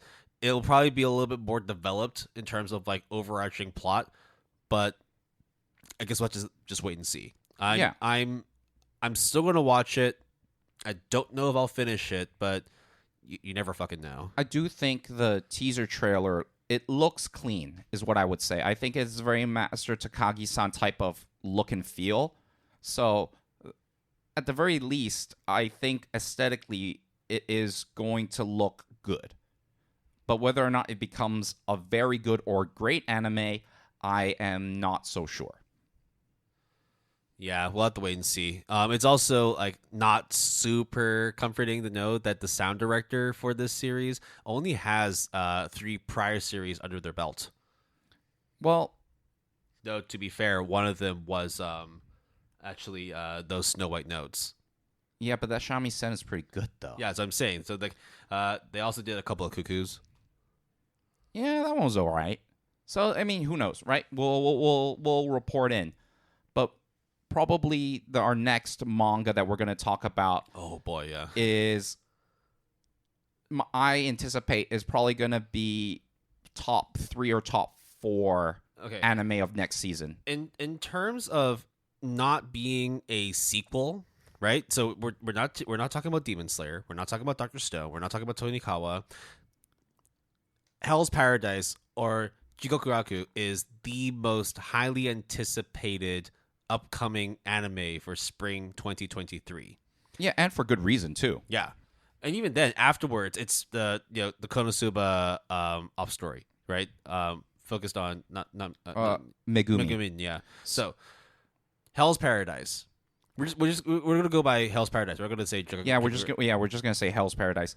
Written and illustrated by Yuji Kaku, the former assistant to Tatsuki Fujimoto. Do you really need to know who that is? Okay, Chainsaw Man, blah, blah, blah, blah, blah. Fire Punch, blah, blah, blah, blah.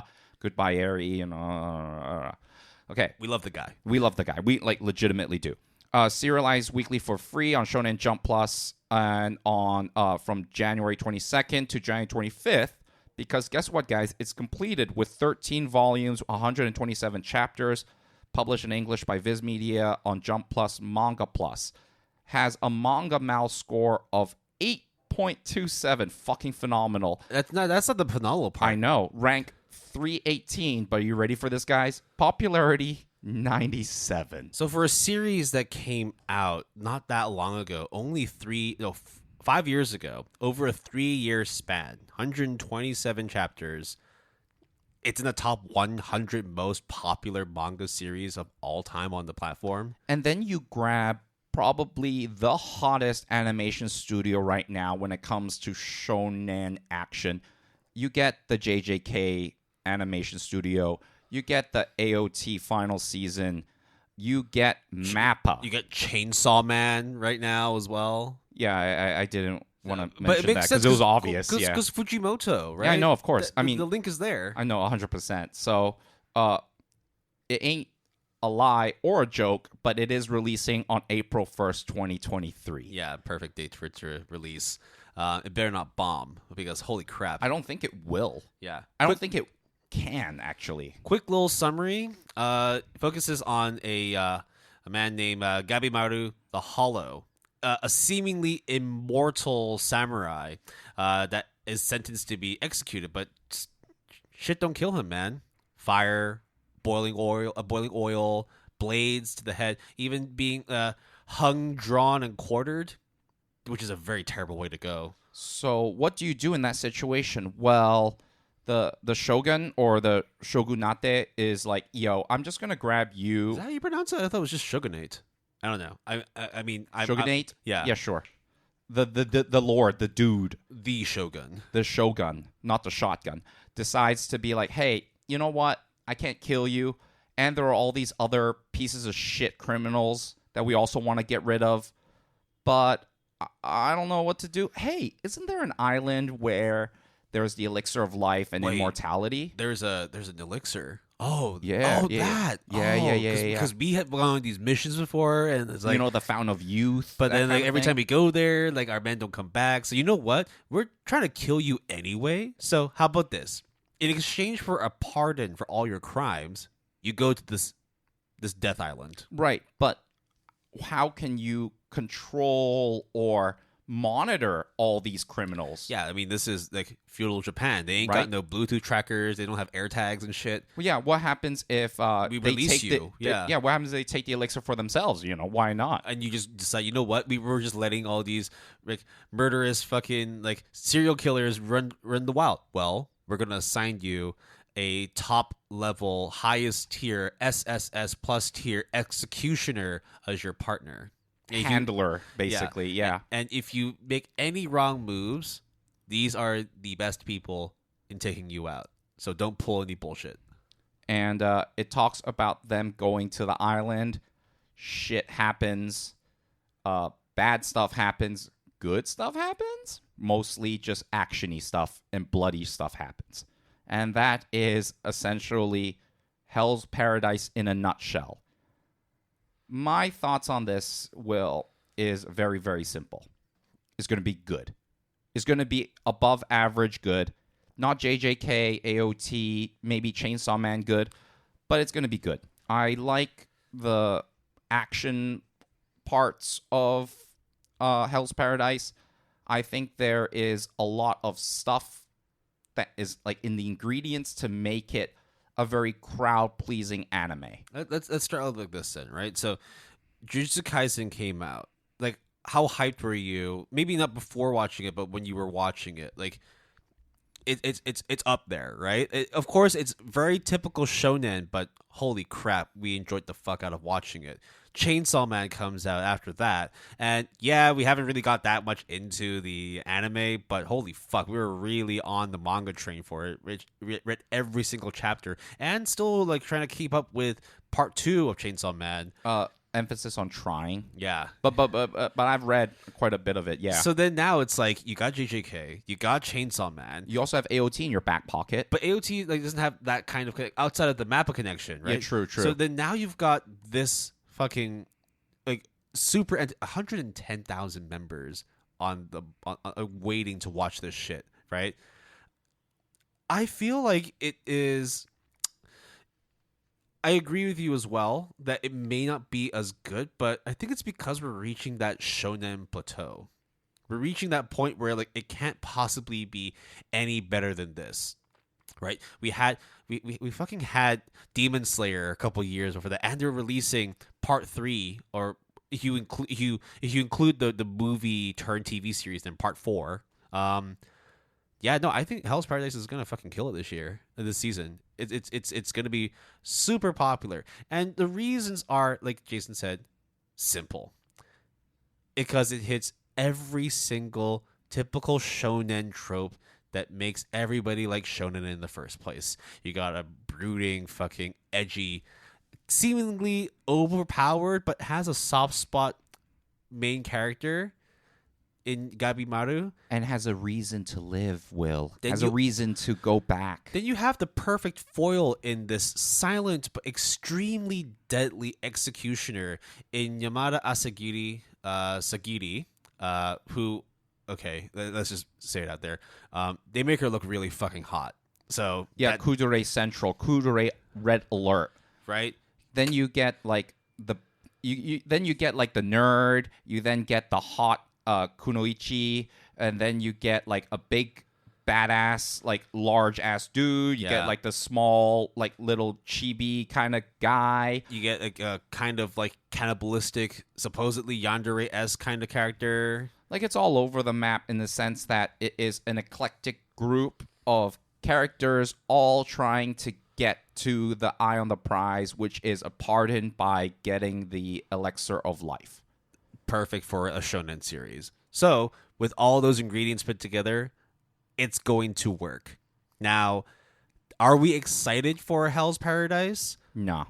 It's hard to say we are because it's just same shit but different version. That's all it is. I think I'm not excited to watch it, but I'm going to thoroughly be entertained. But you know it will be good. I know it will be good. I mean, Mappa has it on lock, honestly, with the promotional footage and everything.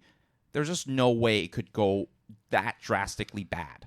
again, like, don't take what we said before about us not being excited for it as bashing on the series. Far from it. You know that if something's already really, really good, you don't need to be excited. You just wait for the shit to come out, watch it, and then, you know, share your 2 cents. It will most likely be an 8 or a 9 for me, right? I don't think it'll go any lower than an 8. Yeah, I don't think so either, unless if it really like drops the ball on it. Which it really shouldn't. With the people that are working behind the scenes for this series, this cannot fail. I think like once you find that good shonen series, you throw Mappa on there immediately. Yeah. And you're guaranteed to have a minimum 8. And I think the thing is that it is completed. Like finito, finished, right? Yeah. Just like Demon Slayer is now finished for a while now. There is only so much that can be made and adapted. Of course, you can technically do like anime originals or spin-offs, but the fact that the manga has so much pedigree behind it indicates to me that they are definitely not going to stray too far off from the manga adaptation or the anime adaptation of the manga. And the best part as well is like people are going to be thinking, well, you know, like most of the time anime is done as a, you know, advertising vehicle to be able to push manga sales, and so if it's already finished, then what's the point pushing it? Well, Demon Slayer says hello. yeah, and of course, like Demon Slayer is an outlier in this case because of the fact that when it was being adapted, it was still ongoing, but then like shortly afterwards, that's when they wrapped up the final chapter. Cool, right? But in the case of, actually, you know what, Chainsaw Man, right? If we just look at part 1, all of it's already done, but they're still going to be doing the whole damn thing because popularity, getting eyes on the screen, that's the most important thing. Because once you get visibility, once you get people talking about your shit, you can start promoting all your other products too. Not to mention as well, 127 chapters is really not that much. I think it's like 4 curs, like 50 episodes. I think there was a leak somewhere saying that this season is going to be 14 episodes. Now, whether or not it does only be 14 or is 14 plus sequel or part 2 or whatever. It could also be that April 1st is at episode 0. You never know. You never know. But one thing I do want to emphasize is, especially earlier on in the manga, is the aesthetics of the Hell's Paradise, the island itself. And I think one of the more memorable images of the manga, and they also use it a lot in the trailer footage, is a skull or like a body with flowers growing out of it on their way to the island. I don't really think that's a very big spoiler or any spoiler really, but it is one of those images that really stuck with me that I thought was a very good summation of how I feel about the manga, in that it is pretty to look at. It is probably going to be very deadly, but it's going to be very good. But don't stare too much. Don't look at it too hard, because besides like looking at it on a surface level, there ain't going to be that deep, son, is what I'm trying to say. Yeah, one thing I'm very interested to see is the performance of Yamada, the executioner, in terms of the voice actress, because it's Yumiri Hanamori, who is the voice for Nadeshiko from Yuru Camp. So to have someone that is so light and fluffy and cute and wholesome to now becoming a cold-blooded kudere executioner. Granted, a lot of her other roles before were also like encapsulating a lot of kudere-esque quiet type characters, but I think for me it's like the most profound, like the most prominent performance she's done for me was Nadeshiko. So it'd be very interesting to see. Nakuya-sama, she plays Ai. Yeah, so that's where it's like, how is this going to play out? I have no doubt that she's going to do well. In fact, the voice cast is great. So yeah. I have no problem with how they're going about it. Again, it's fucking Mappa. Oh, wait. Shit. Will, we forgot our ongoing ASAP segment within a segment, the Maya Sakamoto and Kanahana. Oh, Maya Sakamoto would have been perfect as fucking Yamada. But, hey, look. Wait, what about Dangers in My Heart? Do you think... Yeah? Maybe... What, Kanahana as Yamada? Yeah, I mean, that's the easiest one, right? Possibly. Actually, you know what? Yeah, possibly. That's actually a good shout. It's funny that both of them are called Yamada, but yeah. Hey, look, we didn't write the names. So, where do we stand with Hell's Paradise? We stand still. in the sense that we're not rushing to the gate and saying like, oh, please give us Hell's fucking Paradise right fucking now, but because more, it's in a parking lot, right? Yeah, it's just there, on standby, waiting for April 1st to roll by, and then we can go and see. But I don't know. I will probably watch it, but No, I'm definitely gonna watch it. But it's also one of those I'm gonna take my time to finish it. Right. Yeah, I think that's a very solid like review of your thoughts and as well as mine, really, of Hell's Paradise. People are gonna nonstop probably gonna talk about it. That is a non-sequel, basically. This is the only non-sequel, maybe other than Hoshinoko, that I just think is just going to be the talk of the town for the spring season. So then we get into a manga that I have read a lot and I love a lot. Spoiler alert for how I feel about it. It is none other than Skip and Loafer. Yeah, I'm actually very happy that we're finally talking about Skip and Loafer. But as usual, some background information. Written and illustrated by Misaki Takamatsu, serialized in Kodansha's monthly afternoon, and published by Seven Seas Entertainment. Manga itself ranks number 7 for manga for male readers in the 2020 edition of Kono Manga ga Sugoi, and was also nominated for a bunch of other awards. Did very, very well. Now, this is the crazy part. Despite not being super popular, only like 1,181. The raw score for the manga is an 8.39, putting it in the top 300 on the My Anime List manga database. It is to be produced by PA Works, who have done Buddy Daddies, Your Boy Kangming, Shirobako, and should be coming out April 4th, 2023. All right. Skip and Loafer is... I don't even know how to say it. Okay. There's one thing I gotta say first. Okay. Let's hear it. Let's hear it first. There's not enough people getting hyped about this show. There are only 18,000 members on the anime list for the anime, right? Manga, we already talked about the score, the popularity, and I understand why there's not as many people following it on the anime because it's not super, super popular. But 6 volumes of it is already out in English, so... But people need to get on this shit. Skip and Loafer is really, really fucking good. All right, so Mitsumi is your typical country bumpkin that arrives in the big city. Bumpkin? She's definitely a hillbilly, but she ain't no hillbilly in the sense that, dude, girls got a brain. Yeah. Girls smart as shit. But in terms of like social norms, manners, street smarts, nah, she ain't got any of that. She's kind of a ditzy kind of girl, but she is very naive, but also just very plain and just straight with a lot of things. Then, okay, then you arrive in the big city. You're like, oh, I'm ready to go. Yeah. I'm so hyped. Oh, look at all this. She's the kind of person where like she can spend 5 minutes explaining like quantum theory to you, but doesn't know how to boil water. Oh, yeah, I can totally buy that. Yeah. But you know what she can't also do is be on time for the first day of class. Typical opening for these kinds of shows, these kinds of manga again. And she bumps into probably the pretty boy, the Shima Sosuke of this kind of aloof, shaggy looking motherfucker, blonde hair. Like, hey, I'm just chill. I'm a surfer dude, bro.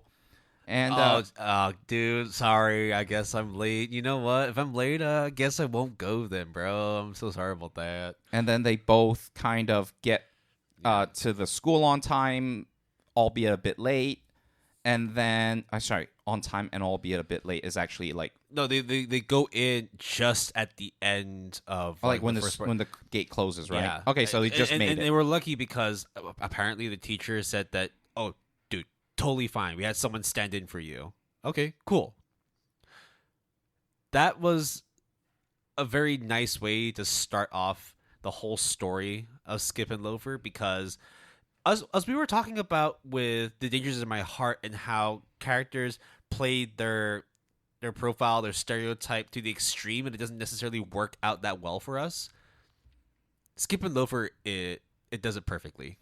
The aloof but very, very book smart main character, complemented with a amazingly handsome, supposedly dim-witted, but actually is quite sharp male character. I fucking love this series, man. When someone, asks me about what I feel about a romance shoujo series and what differentiates something that is good or all right versus something that is great, I always use the cake analogy. And that is that when you have different aspects of the shoujo series, whether it is, the soft, gooey, like creamy center, or you have like the dough, the foundation, of the cake, exactly, or whether it is the strawberry and the icing on the top, how all the icing comes together, how it looks, and then the presentation afterwards with the additional accoutrements, with the strawberries and all the different fruits, maybe a little bit of icing on top to decorate it and whatnot. The supporting cast, essentially, that's my argument, is that the supporting cast is generally the thing that makes or breaks good versus great romantic comedies or shoujo series. Yeah, and while it didn't work, at least from what we saw in Dangers in My Heart, it is done to perfection in Skip and Loafer. And there is no crazy melodrama that a lot of shoujo series is aware of. Is not their crazy slapstick or in-your-face type thing. It's very minimalist and very subtle, very quiet type of thing.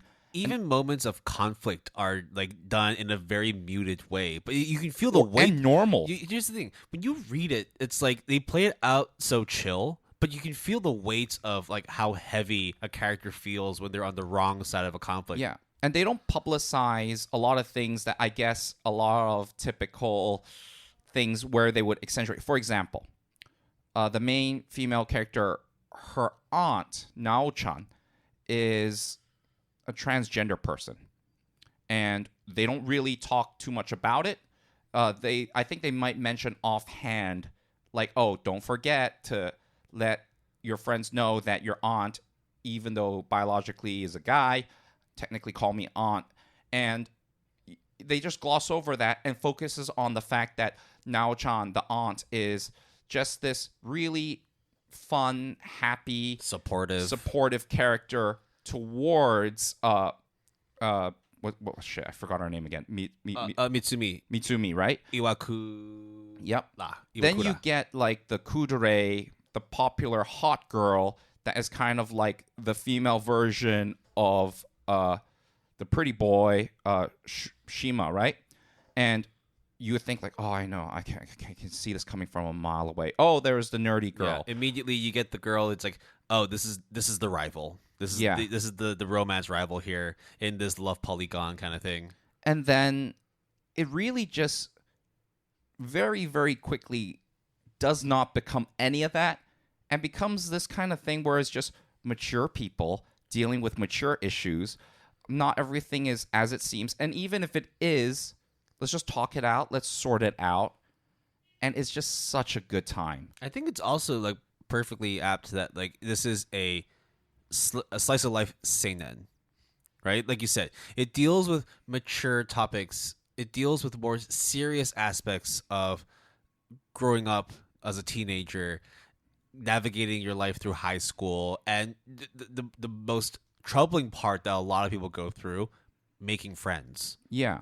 And there is no like, hey, sometimes usually in shoujo, if there is an equal amount of girls and an equal amount of guys in this kind of entourage, you can bet money that one is going to be paired up with another. But here, minus the rival, it's more ambiguous. Yeah, for sure. And it's a lot more fluid in terms of how the characters interact with one another, and I really like that. You don't like when you already set your sights on this person and that person, bang. this person, that person, bang. Like once you already have your preconceived idea of how character relationships are going to be built, you then get lulled into a sense of like false security. Especially when it doesn't happen, you feel let down. Here, they leave it all out in the open.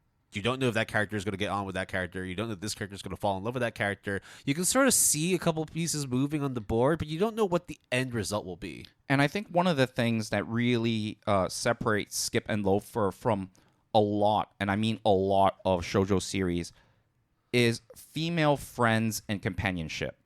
Of course, you can say as a rom-com kind of comedy, slice of life seinen, there's going to be love, rivals or just a love story. But they also focus a large amount of time on the female characters to the point where the male characters are kind of a whatever thing. Like they're obviously important, especially with the male main character. They act as foils, though. They are not the center of attention. And I really like the whole. It feels just so organic, the fact that everything happens, and you're like, oh yeah, that's believable. Oh yeah, or sometimes Mitsui is like, hey, why can't we be friends? And then they're like, no, because of this X, Y, and Z. And they're like, why is that a problem? And then they were like, you're right. You're right. That's not a problem. Yeah, and they still. I guess we can be. Oh my God! I guess we can be friends. Yeah. Wait. Or like the typical thing of like, you're we're not so smart. You're so like ambitious, and I'm so dumb and useless. There's no way we can be friends. It's like, why does that matter? Aren't we friends already? That kind of thing, right? Good point. Oh, you're right. Right? Yeah, that's a good point.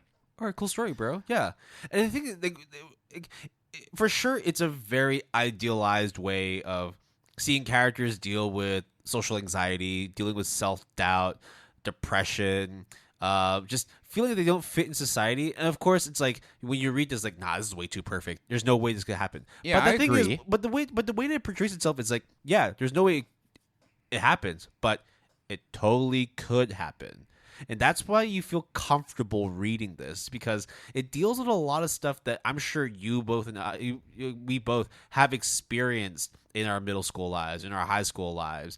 And hey, I'm Mr. Perfect. I don't know what the fuck you're talking about. Oh, well, I should take a leaf out of your book then. So the thing here, though, is like when you're reading this, and I hope it translates it onto screen as well. PA Works is going to definitely do a good job with it too. Yeah, so PA Works, sorry to cut you off, Will. I think PA Works is almost, I think KyoAni, which I think a lot of people might latch on to, be like, oh, this is the perfect animation studio. I would actually argue no. I think PA Works adds more to the slice of life part, but has bits and pieces of like Aquatope on the White Sand. This one is a bit more like left field slice of life, because it tackles issues in a way that most slice of life wouldn't have done, right? Or just ever so slightly, right? Or has anyone shed any tears from what we've seen?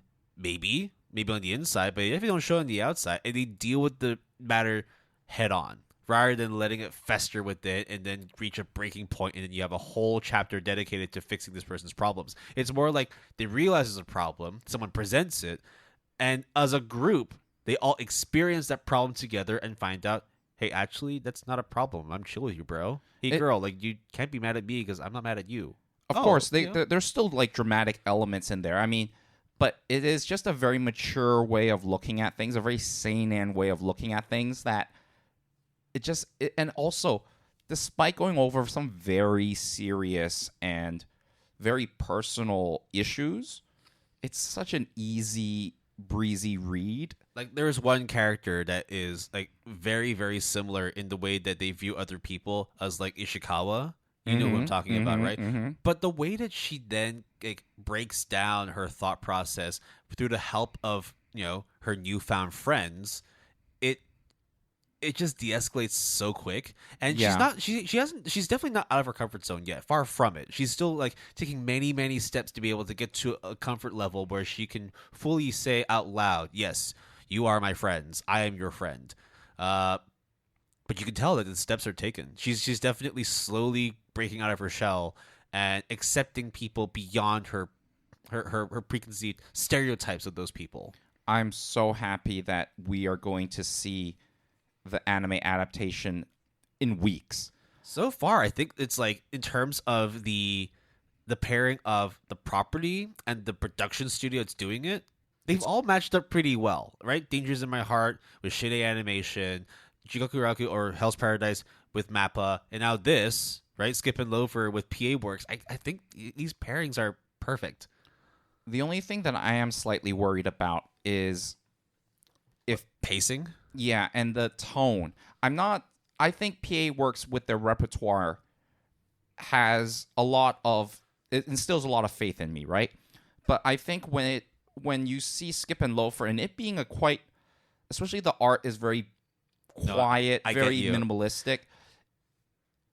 It puts more emphasis on how you convey the words that you say or convey. I mean, I talked about you're gonna need good music. You're gonna need good use of silence. You need to be able to pull off really good voice acting, and of course, like no shit, right? No shit. When I was reading the manga, in my mind, I was like, this reads very well. Of course, I'm reading it, but that's the thing. In terms of it reading, it feels like it's perfect as a medium for reading and consuming. But when you have to put it in a audio-visual format, when it's out of your control in terms of how you want to envision characters, how you control the pace, how you feel the tone's going to be set. Yeah.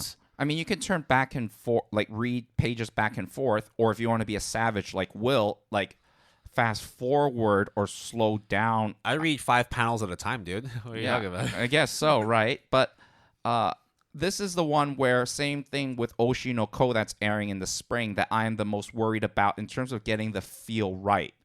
But if it does, and I think they have all the stuff needed to make it an outstanding anime, there's a very good chance, Will, that we would be talking about this not only for our own GAP finale awards, but just, hey, Will, Jason, I kind of want to watch something a bit chilled, a bit laid back. Do you have any cool anime to recommend? I would probably say, hopefully, I will say Skip and Loafer.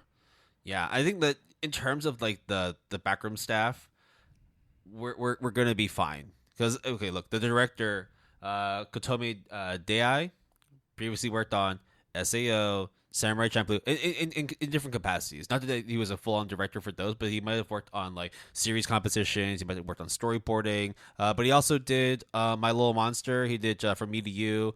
He also did Ancient Magus' Bride. So, hey, I know that manga. I know that show. So this person has got a pretty good portfolio in terms of being able to work on good stories. Then you got the sound director who was previously working on he was a sound director for Made in Abyss. He wasn't the composer, but he was at least the one who guided how the sound would be created. Also worked on Garden of Words. He's very silent shows he with also, Garden of Words. Exactly. Yeah. He also did Your Name, Weathering with You. I mean, he's Shinkai's guy. He's Shinkai's boy. All right. I'm just really happy with Skip and Loafer, and I hope I have nothing but good things to say about the anime adaptation. I think the people they have in place are like perfect. They'll have the right tone, at least from an audio perspective. It should be fine. The main thing then, like I think we'll agree on, is how they'll pace the show. Because if it's too slow, then you'll be like, yeah, no, it reads better as a manga. But if you do it too fast, then it's kind of speeds up interactions. It doesn't have as much of an impact on you. Yeah, rather than a marathon, it's a sprint. Yeah, they have to be very careful with how they time the different plot beats and character interactions. But I'm very optimistic. Of the three we've talked about so far, this is the one I am looking forward to the most. Okay, so it went from like a zero to a hero type of scenario. Because I didn't know shit about Skip and Right, Loafer, to be fair, yeah. And so it wasn't so much that I went in thinking I'm gonna hate this shit. This looks dumb. I'm not gonna give a fuck about it. You just didn't know what you were expecting, exactly. Right? But I knew what I was gonna be expecting from just looking at the cover for Hell's Paradise. Yeah, I true. knew what to expect when reading the synopsis of The Dangers in My Heart. Just a smile on my face as I'm reading Skip and Loafer. Even if what they were talking about is heavy, I'm just smiling and just being like, this is going to be great. It's good. Yeah, and of course, very, very, very early on. But I think that's Mitsukawa. No. Her name is Mitsumi Iwakura. High chance she can make an appearance on the GAP Finale Awards. I'm pretty hot on her so far. I really like her character. I think like it's refreshing to see a character that is very much like laid bare to see what kind of person she is. She's very clearly someone who doesn't know how to read a map, doesn't know how to be on time, has lived a life where she only really knew 8 people her whole life outside of her family. But she is so down to earth and so honest that at some point when you are surrounded by, the urban city lifestyle where people are usually superficial or put up layers or masks, you can't help but feel trusting, or you can't help but be like, why do I have to hide, especially of all people, you, right? Most non-judgmental character so far from what we've read of these 3 manga soon-to-be anime adaptations. I highly anticipate April 4th when this series drops. I'm really looking forward to it. Now, to round out our 4 ASAP 2 picks comes the only anime that is not releasing in spring 2023, but currently has a slated 2023 release date. This is none other than Dungeon Meshi, known as Delicious in Dungeon. Written and illustrated by Ryuko Ko. The series is serialized in Enterbrain's Harta magazine and published in English by Yen Press with 11 volumes currently released. So, some stats, and these are mind-blowing stats too. Currently has a MAL score of 8.35 for the manga. 3.6 now. 3.6 now, I guess. It went up overnight. I see. Ranked 232, popularity 307. So not only highly ranked, but highly, highly popular as well. And if you thought, hey, so this is a very highly ranked and highly popular manga, who should we get to adapt it? Well, guys, have you heard of Cyberpunk Edgerunners? Have you heard of Little Witch Academia? Yeah, this is the part where I was talking about how the previous series had the perfect production studio behind it. This one is a very interesting pairing, and I don't really know what to expect behind Trigger. So Studio Trigger is slated to produce this anime for 2023. Storyline is extremely simple. Dude is a knight of sorts, a warrior, and him and his party have a bit of a kerfuffle in a dungeon in the very, very beginning, and then go down towards the dungeon. They're like, hey, oh no, we've just lost a party member. Are they dead? No, but her death is coming soon. We gotta do something about it. Okay. What do we have? We got armor. We got some money. Yeah. Will. Before we do that though, can we just like chill and eat some food? I'm hungry. I mean, I haven't eaten in like that's a good point. In like hours. I think that's a good point. What are you talking about? Why are you talking about eating food right now? It's like, well, if you don't eat, then you'll get hungry. You'll get fatigued. You won't be able to perform well. You're a magician. You need magic to be able to do stuff. You can't cast magic when you're hungry. Yeah, that's correct. I'm David Copperfield. I can saw a woman in half. Yeah, but you can't go a whole dungeon run without eating any food, right? Delicious in Dungeon is probably one of the very few shows where we have heard a lot. I'm sorry, not shows, mangas that we have heard a lot about. Will and I have it on our radar forever. And surprisingly, it got an anime adaptation announced, and then we're just thought, hey, let's just pull the trigger on it. Get it? Yeah. I mean, we didn't know that, until we found out, later on that Trigger was also attached to the series too. Yeah, I also produced a commercial for them for one of their. There was a PV for it. I watched it. It was kind of dope. But okay. I agree with you, Will, in that I am the most unsure about this one. I think if it weren't for Little Witch Academia being out for like in terms of Studio Trigger's catalog, it was a really weird pick. But I also, based off of watching that 30-second commercial, I can kind of see it. Yeah, I think because reading it, okay, like when we talk about Studio Trigger, a lot of words just come to describe it, right? Like colorful, bombastic, fast-paced, Action. fucking ridiculous, crazy, a lot of nudity. But so far from what we've read in Dungeon and Meshi, it's none of that. But Zero. zero, but that's not a bad thing either. Yes. Because holy crap, reading it, like I knew that I was going to enjoy it at some point. Look, the central theme is food. Do you like food, Will? I mean, the fact that it's a comedy fantasy gourmet manga series, I'm down. I like that each chapter was named after a dish, except for some. But then I think those are because they're major plot points. But I liked it. I liked that they broke down like nutrition in this as well, which is very overlooked actually. So here is the best thing and the craziest thing I can say about Dungeon Meshi, known as Delicious in Dungeon. There is no reason, absolutely no reason, especially when there are like other gourmet, even like what is it, campfire cooking right now, that's airing right now as we speak. There is no reason for Delicious in Dungeon to really go crazy in depth into how someone would eat monster dungeon food, like kill dungeon creatures and eat them for food, how to prepare them, how does the physiology work, how does all of that stuff. The whole world building in Delicious in Dungeon, to me, is the main character, is the central character. Of course, you get the party members, and they do have their time to shine. But really, they go so in depth into how you would take care of, prepping a monster, how you would kill them, for example, how you would cook them. I mean, the main male character has like this little like book with like post-it notes and all these like tabs. Do you even remember the main character's name? Nope. Leos. And then there's Marcel. Yeah, I know. Chilchuk.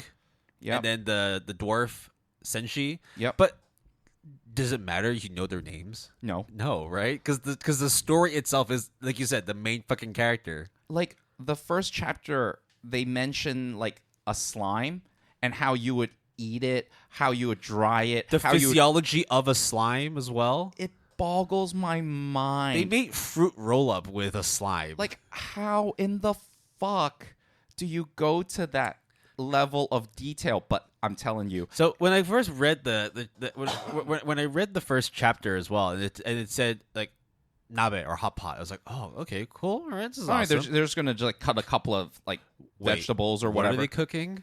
What are they using as the main ingredient? It's like you would think. Even the main character, like Marcel, she's like, why don't we just eat pork? Why don't we just eat normal food? And then Senshi comes out, it's like, disgusting, eating pork.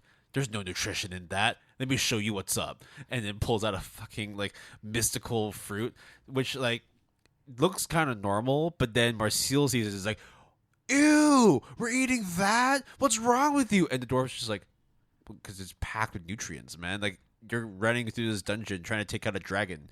It even says too, it's like all these like travel men and all these journeys go on. You plebs, you gourmet plebs. All they eat is meat, but what you need are fruits and vegetables. A balanced diet is necessary to conquer this dungeon, and that's just like, you big brain exploding moment. Because like you said, right? There's campfire cooking. There's all these other gourmet shows.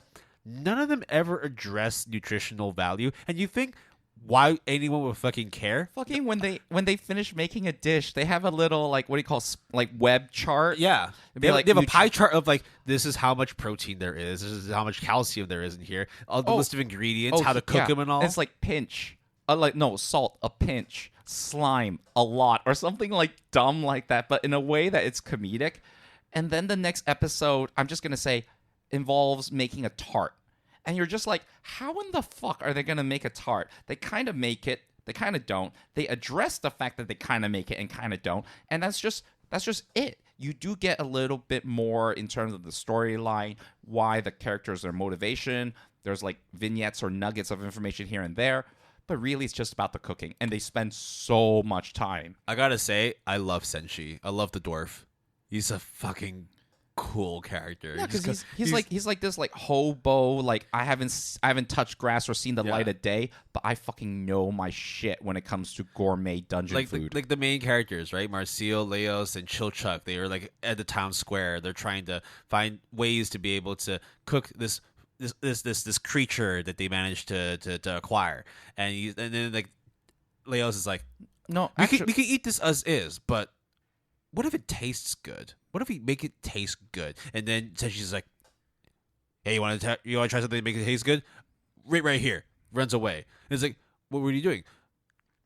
"I brought this mushroom." It's like, "That's not a mushroom. That's a fucking monster. It's a monster mushroom." It's like, "Yeah, but if you cut it here, it's gonna taste good." Yeah, and also you don't cut it horizontally, you cut it vertically because of whatever reason. And that's where the world building comes in. That's where it's like, oh, so that's why it's so hard to kill these things, because we're supposed to slash them this way and not that way. Yeah, and by the way, funny enough, if you know like your anatomy and physiology of these monsters, it makes them easier to kill because you understand the way their body or their mechanism and how they work. Also, I find it very funny and interesting and somewhat ironic that dungeon food, like killing creatures and eating them, is like shunned in this world. Like people like think it's despicable. You have to go to like the cafeteria or like the canteen or what it's like that, like the mess hall. Yeah, exactly. It's like it's a town square's like mess hall where everybody congregates and gets their fucking like jugs of beer and plates of meat on sticks and shit. But then like then she's like, plebs, they know nothing about proper nutrition, a balanced diet. So here is the thing. I am not too worried about Studio Trigger's adaptation of it. What I'm worried about is how in-depth you would go on the food side. I mean, you could argue, hey, Jason, if you read Dungeon Meshi, which I have, it is almost like 80% of the manga. And I'm like, yeah, you're not wrong, but this is the one where I don't doubt Studio Trigger's ability. I more feel like it is up against a lot of odds. In the sense that there's a lot of food shows that are very food-centric, and this is also trying to achieve the same thing? Yes, and also when Dungeon Meshi is not only the manga is massively popular and critically acclaimed, you get Studio Trigger where, for better or for worse, while Studio Trigger has done a lot of good work, it's one of my favorite animation studios, they tend to be a bit divisive sometimes in terms of the way that they portray or direct or even character design. For example, Kill la Kill, even Cyberpunk, and even Little Witch Academia. To me, the character designs are like very, or even Promare, are very distinctive. And I'm not saying that the character designs in Dungeon Meshi are not distinctive, but they actually quite are. They are for sure. But it's not the thing that stands out to me the most. Is the food. You need like Studio Ghibli level of animation for food, or like Makoto Shinkai's what was it? There was like Garner Words had like amazing food rendering scenes. Oh yeah, especially when she drinks the beer. Yeah. So then in like Studio Ghibli, like especially with eating dark chocolate and drinking beer. That's what it was. What was Spirited Away? That had a lot of food-related scenes that, to me, was quite memorable. Yeah. Especially there was, like, a toast scene, I think, that was, like, involving, like, creatures. I guess it's a little bit... I'm not going to say it's unfair, but I think it's, like, we're comparing, like, anime movies to, like, a series production. Oh, that is fair. Which is, of course... Like, the budget is different. But I do get where your concern is coming from. What I would say in relation to that, though, is... I think that's kind of just the gem of it. It's not so much just how the food's presented, but also why they're going to get that food, how that food's going to be procured, what they're going to do with that food. Because this is not a standard gourmet series. They're not just going to, order, sliced pork belly off of Amazon, like in cooking. Hey, spoiler alert! No, I'm just kidding. Yeah, not for Dungeon Meshi. Oh shit! They shouldn't know it was pork. I'm so sorry, guys. No, I'm joking. But it's like because they're doing something that is completely different, cooking dungeon monsters and beasts and random like wildlife that people don't ever, at least in this world, ever even think about eating, and also adding the point where it's like we're not just eating this because we're hungry. We're eating this because we need necessary fuel to be able to achieve one step closer to our ultimate goal, which is saving a companion. I think the fantastical nature of like the beasts or the dungeon creatures are going to be fine done by Studio Trigger. Yeah. What I worry about actually is the dungeon itself. Because the art of Dungeon Meshi, in terms of like the dungeon background and settings, What do you mean? are so What background? What settings? they're so intricately drawn.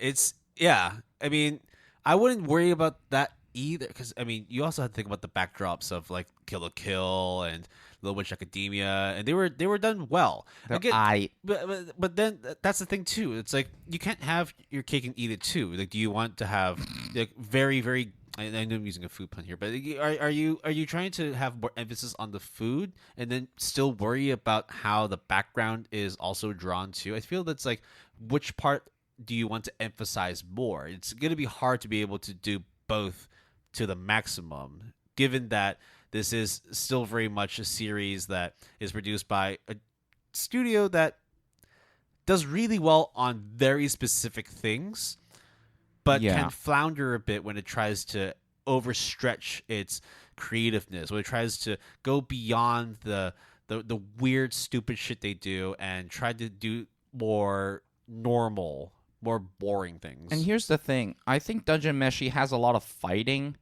but doesn't have a lot of bombastic action. Yeah. I mean, you could even say that Little Witch Academia is more slice of life and more fantasy oriented, but even so, I would say, especially the second half, becomes more Gainax, Gurren Lagann, Kill la Kill, Cyberpunk, Edge Runners, right? It could just be that. It could just be like the first half of Little Witch Academia, where it's like, oh, okay, they're going to spend time building this world, trying to show the characters, trying to actually make a coherent plot, and then the second half, like, boom, shit goes fucking crazy. Look, I'm glad that Studio Trigger's getting work. I am glad that Delicious in Dungeon is getting an anime adaptation. I am just cautiously optimistic. It's not the only one that is like, to me, a slam dunk, right? No, I understand your hesitance as well, because it's like it's a studio you care about, but it's also because you care about it that you've seen the best of Trigger and the worst of Trigger. I would think it's like a wit studio type of thing more, you know, where the orchestral music or something that is kind of offbeat. They do have the comedy bit down as well, right? In terms of, you know, working on Spy X Family. Yeah, I think the kind of look, I could eat my own words, you know, using another food pun here, but the sauce is very, very acclaimed.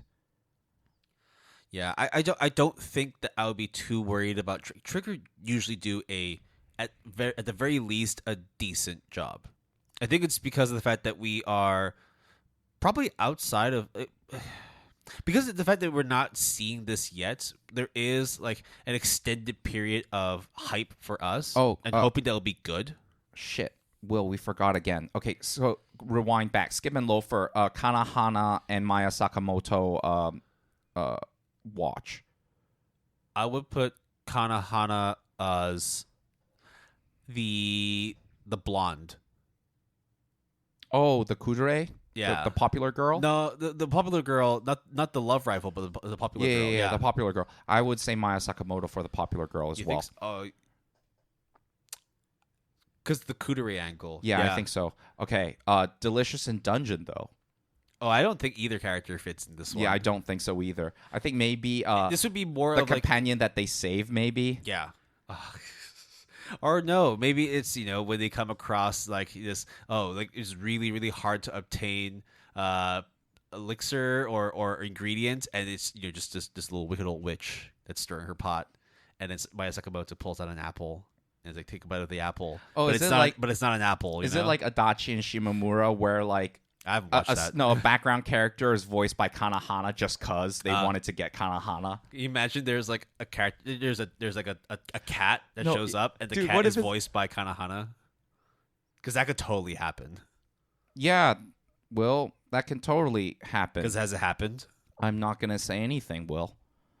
But other than to say that Delicious in Dungeon looks like to be a very good time. I think almost all 4 of these shows that we talked about, with manga properties, I would argue that Skip and Loafer is number 1 in terms of my hotly anticipated one of the 4. Delicious in Dungeon, and then Hell's Paradise, but that's a close third. And then kind of far back, but not like disappointed. Again, we're not shitting on Dangers in My Heart, but it's just the one that is the weakest to me. That's all. Yeah, I agree with your like anticipation ranking as well. I'm very, very much looking forward to Skip and Loafer because it has all the pieces in place to make a very good adaptation. Dungeon and Meshi because I love food a lot, and it could be a very, very well put together show with Trigger, but it does come with a warning as well. It may not come together as nicely as possible, but sometimes risks have to be taken, and they're not always going to be, risks well taken. Hell's Paradise, like you just know it's going to be good, so I'll just keep it at third. And my hope is that the characters become a little more fleshed out, and there's actually more people to talk about other than Ishikawa and Yamada. Oh, for Dangers in My Heart? Yeah, so that's why it's like at the bottom. But then again, it's like out of the 4, like I'm happy to watch any of them. And I think that is the end of our ASAP2. Will and I have already got a short list of ASAP3 candidates, so we won't reveal them just yet. You're going to have to stay tuned for that. But you can always reach us through our email, gapalette@gmail.com. That's GAPALETTE @gmail.com, all lowercase, all one word. Using the handle @PaletteGood, that's capital P and capital G, all one word, or through our GAP Discord using the invite link that is in the show description. We have a website, www.goodanimepalette.com or www.goodanimepalette.net. You should check it out, all lowercase, all one word. Music credits for this episode. Our intro music is Inure by Heyson. Our break music is Bottai by Ooyy. And our outro music is I Don't Mind the Instrumental Version by Particle House. You can support the music artists that we feature by listening to them on Spotify, Apple Music, or other various music listening platforms. And our royalty-free music was provided by Epidemic Sound. If you're interested, you can always sign up using our referral link that is in the show description. Terms and conditions apply. It was good to read some manga again, I have to admit. I think that, like, reading it again as well, it allowed for me to go beyond just sort of letting all the audio visual creations and just like have everything set and just use my own imagination as to who I think. Well, I mean, I already know that the voice cast is kind of like set for the upcoming series in spring. Yeah, especially when it is so close to the spring premieres, right? They usually announce it a month out or a month and a half out. But it's nice to, like, at least in my own head, sort of imagine how the characters sound, how the tone will be set, how it will be paced, maybe like background supporting music and all that. So I think, like, of the 4, like, it was the most enjoyable reading Skip and Loafer because it was so bare bones. There was a lot for you to be able to just like insert character voice here, insert background music there. Oh, maybe take a little bit of time going between one panel to another panel. Hell's Paradise, you can't really have as much imagination. It as most shonen series go, the only thing you can really think about is who's going to be the sound director, who's going to be the voice actors and actresses, because they check out. Yeah, they're all right. Exactly.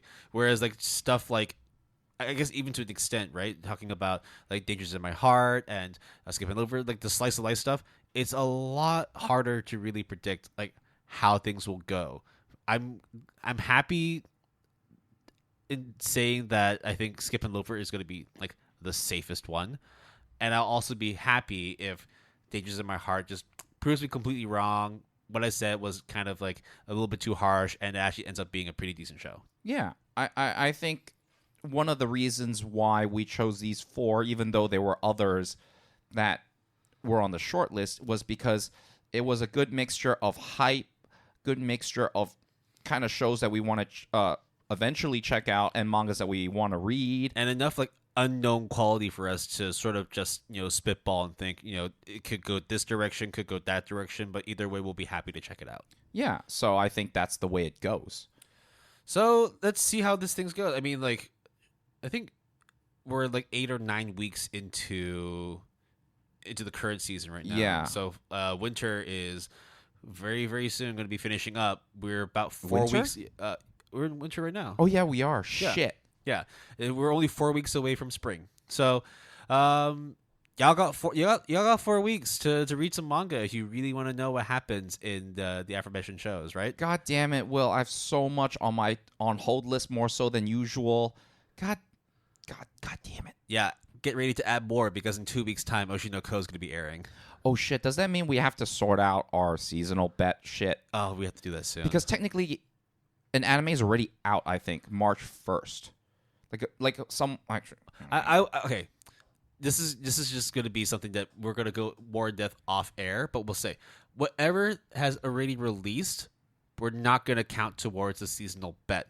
But let's try and get something in place before Oshinoko airs. Yeah, we kind of did everyone dirty last time by not having a seasonal bet. It's fun. Let's try and put something together in the next 2 weeks. March 11th is Eden Zero's second season. So basically, we don't have to give a shit. Okay. Yeah, cool. Because, I mean, how much of Eden Zero season 1 did you watch? 0. Exactly. But Oshinoko is March 17th. So yeah, so we got at least from recording like just under 2 weeks. Yep. And let's see how that goes. Clean Anime Closet Cleanup is our next episode, so that's going to be pretty cool. Have you watched any of the shows? Hell no, I need to start watching stuff now. I watched like one episode of Charlotte, and you dropped it. No, I didn't drop it. You had other stuff you need to do. No, yeah. I just thought it was okay. Okay. Well, I mean, no, as in like one episode. I mean, so I mean, I'm gonna finish as much as I can. So it's not like a drop or a must watch yet. Yeah. So hopefully you do finish up watching Charlotte and the other cleanups as well. It is quite pretty, for me as well, because that's what we're gonna be going over in the next episode. Until then, please read some manga. Hope you are staying on top of your winter seasonals, because soon, very, very soon, we'll be talking about manga from the past, anime in the past as well. And after the next recording, we're going to be going straight into spring 2023. Until then, we'll see you all soon. Peace.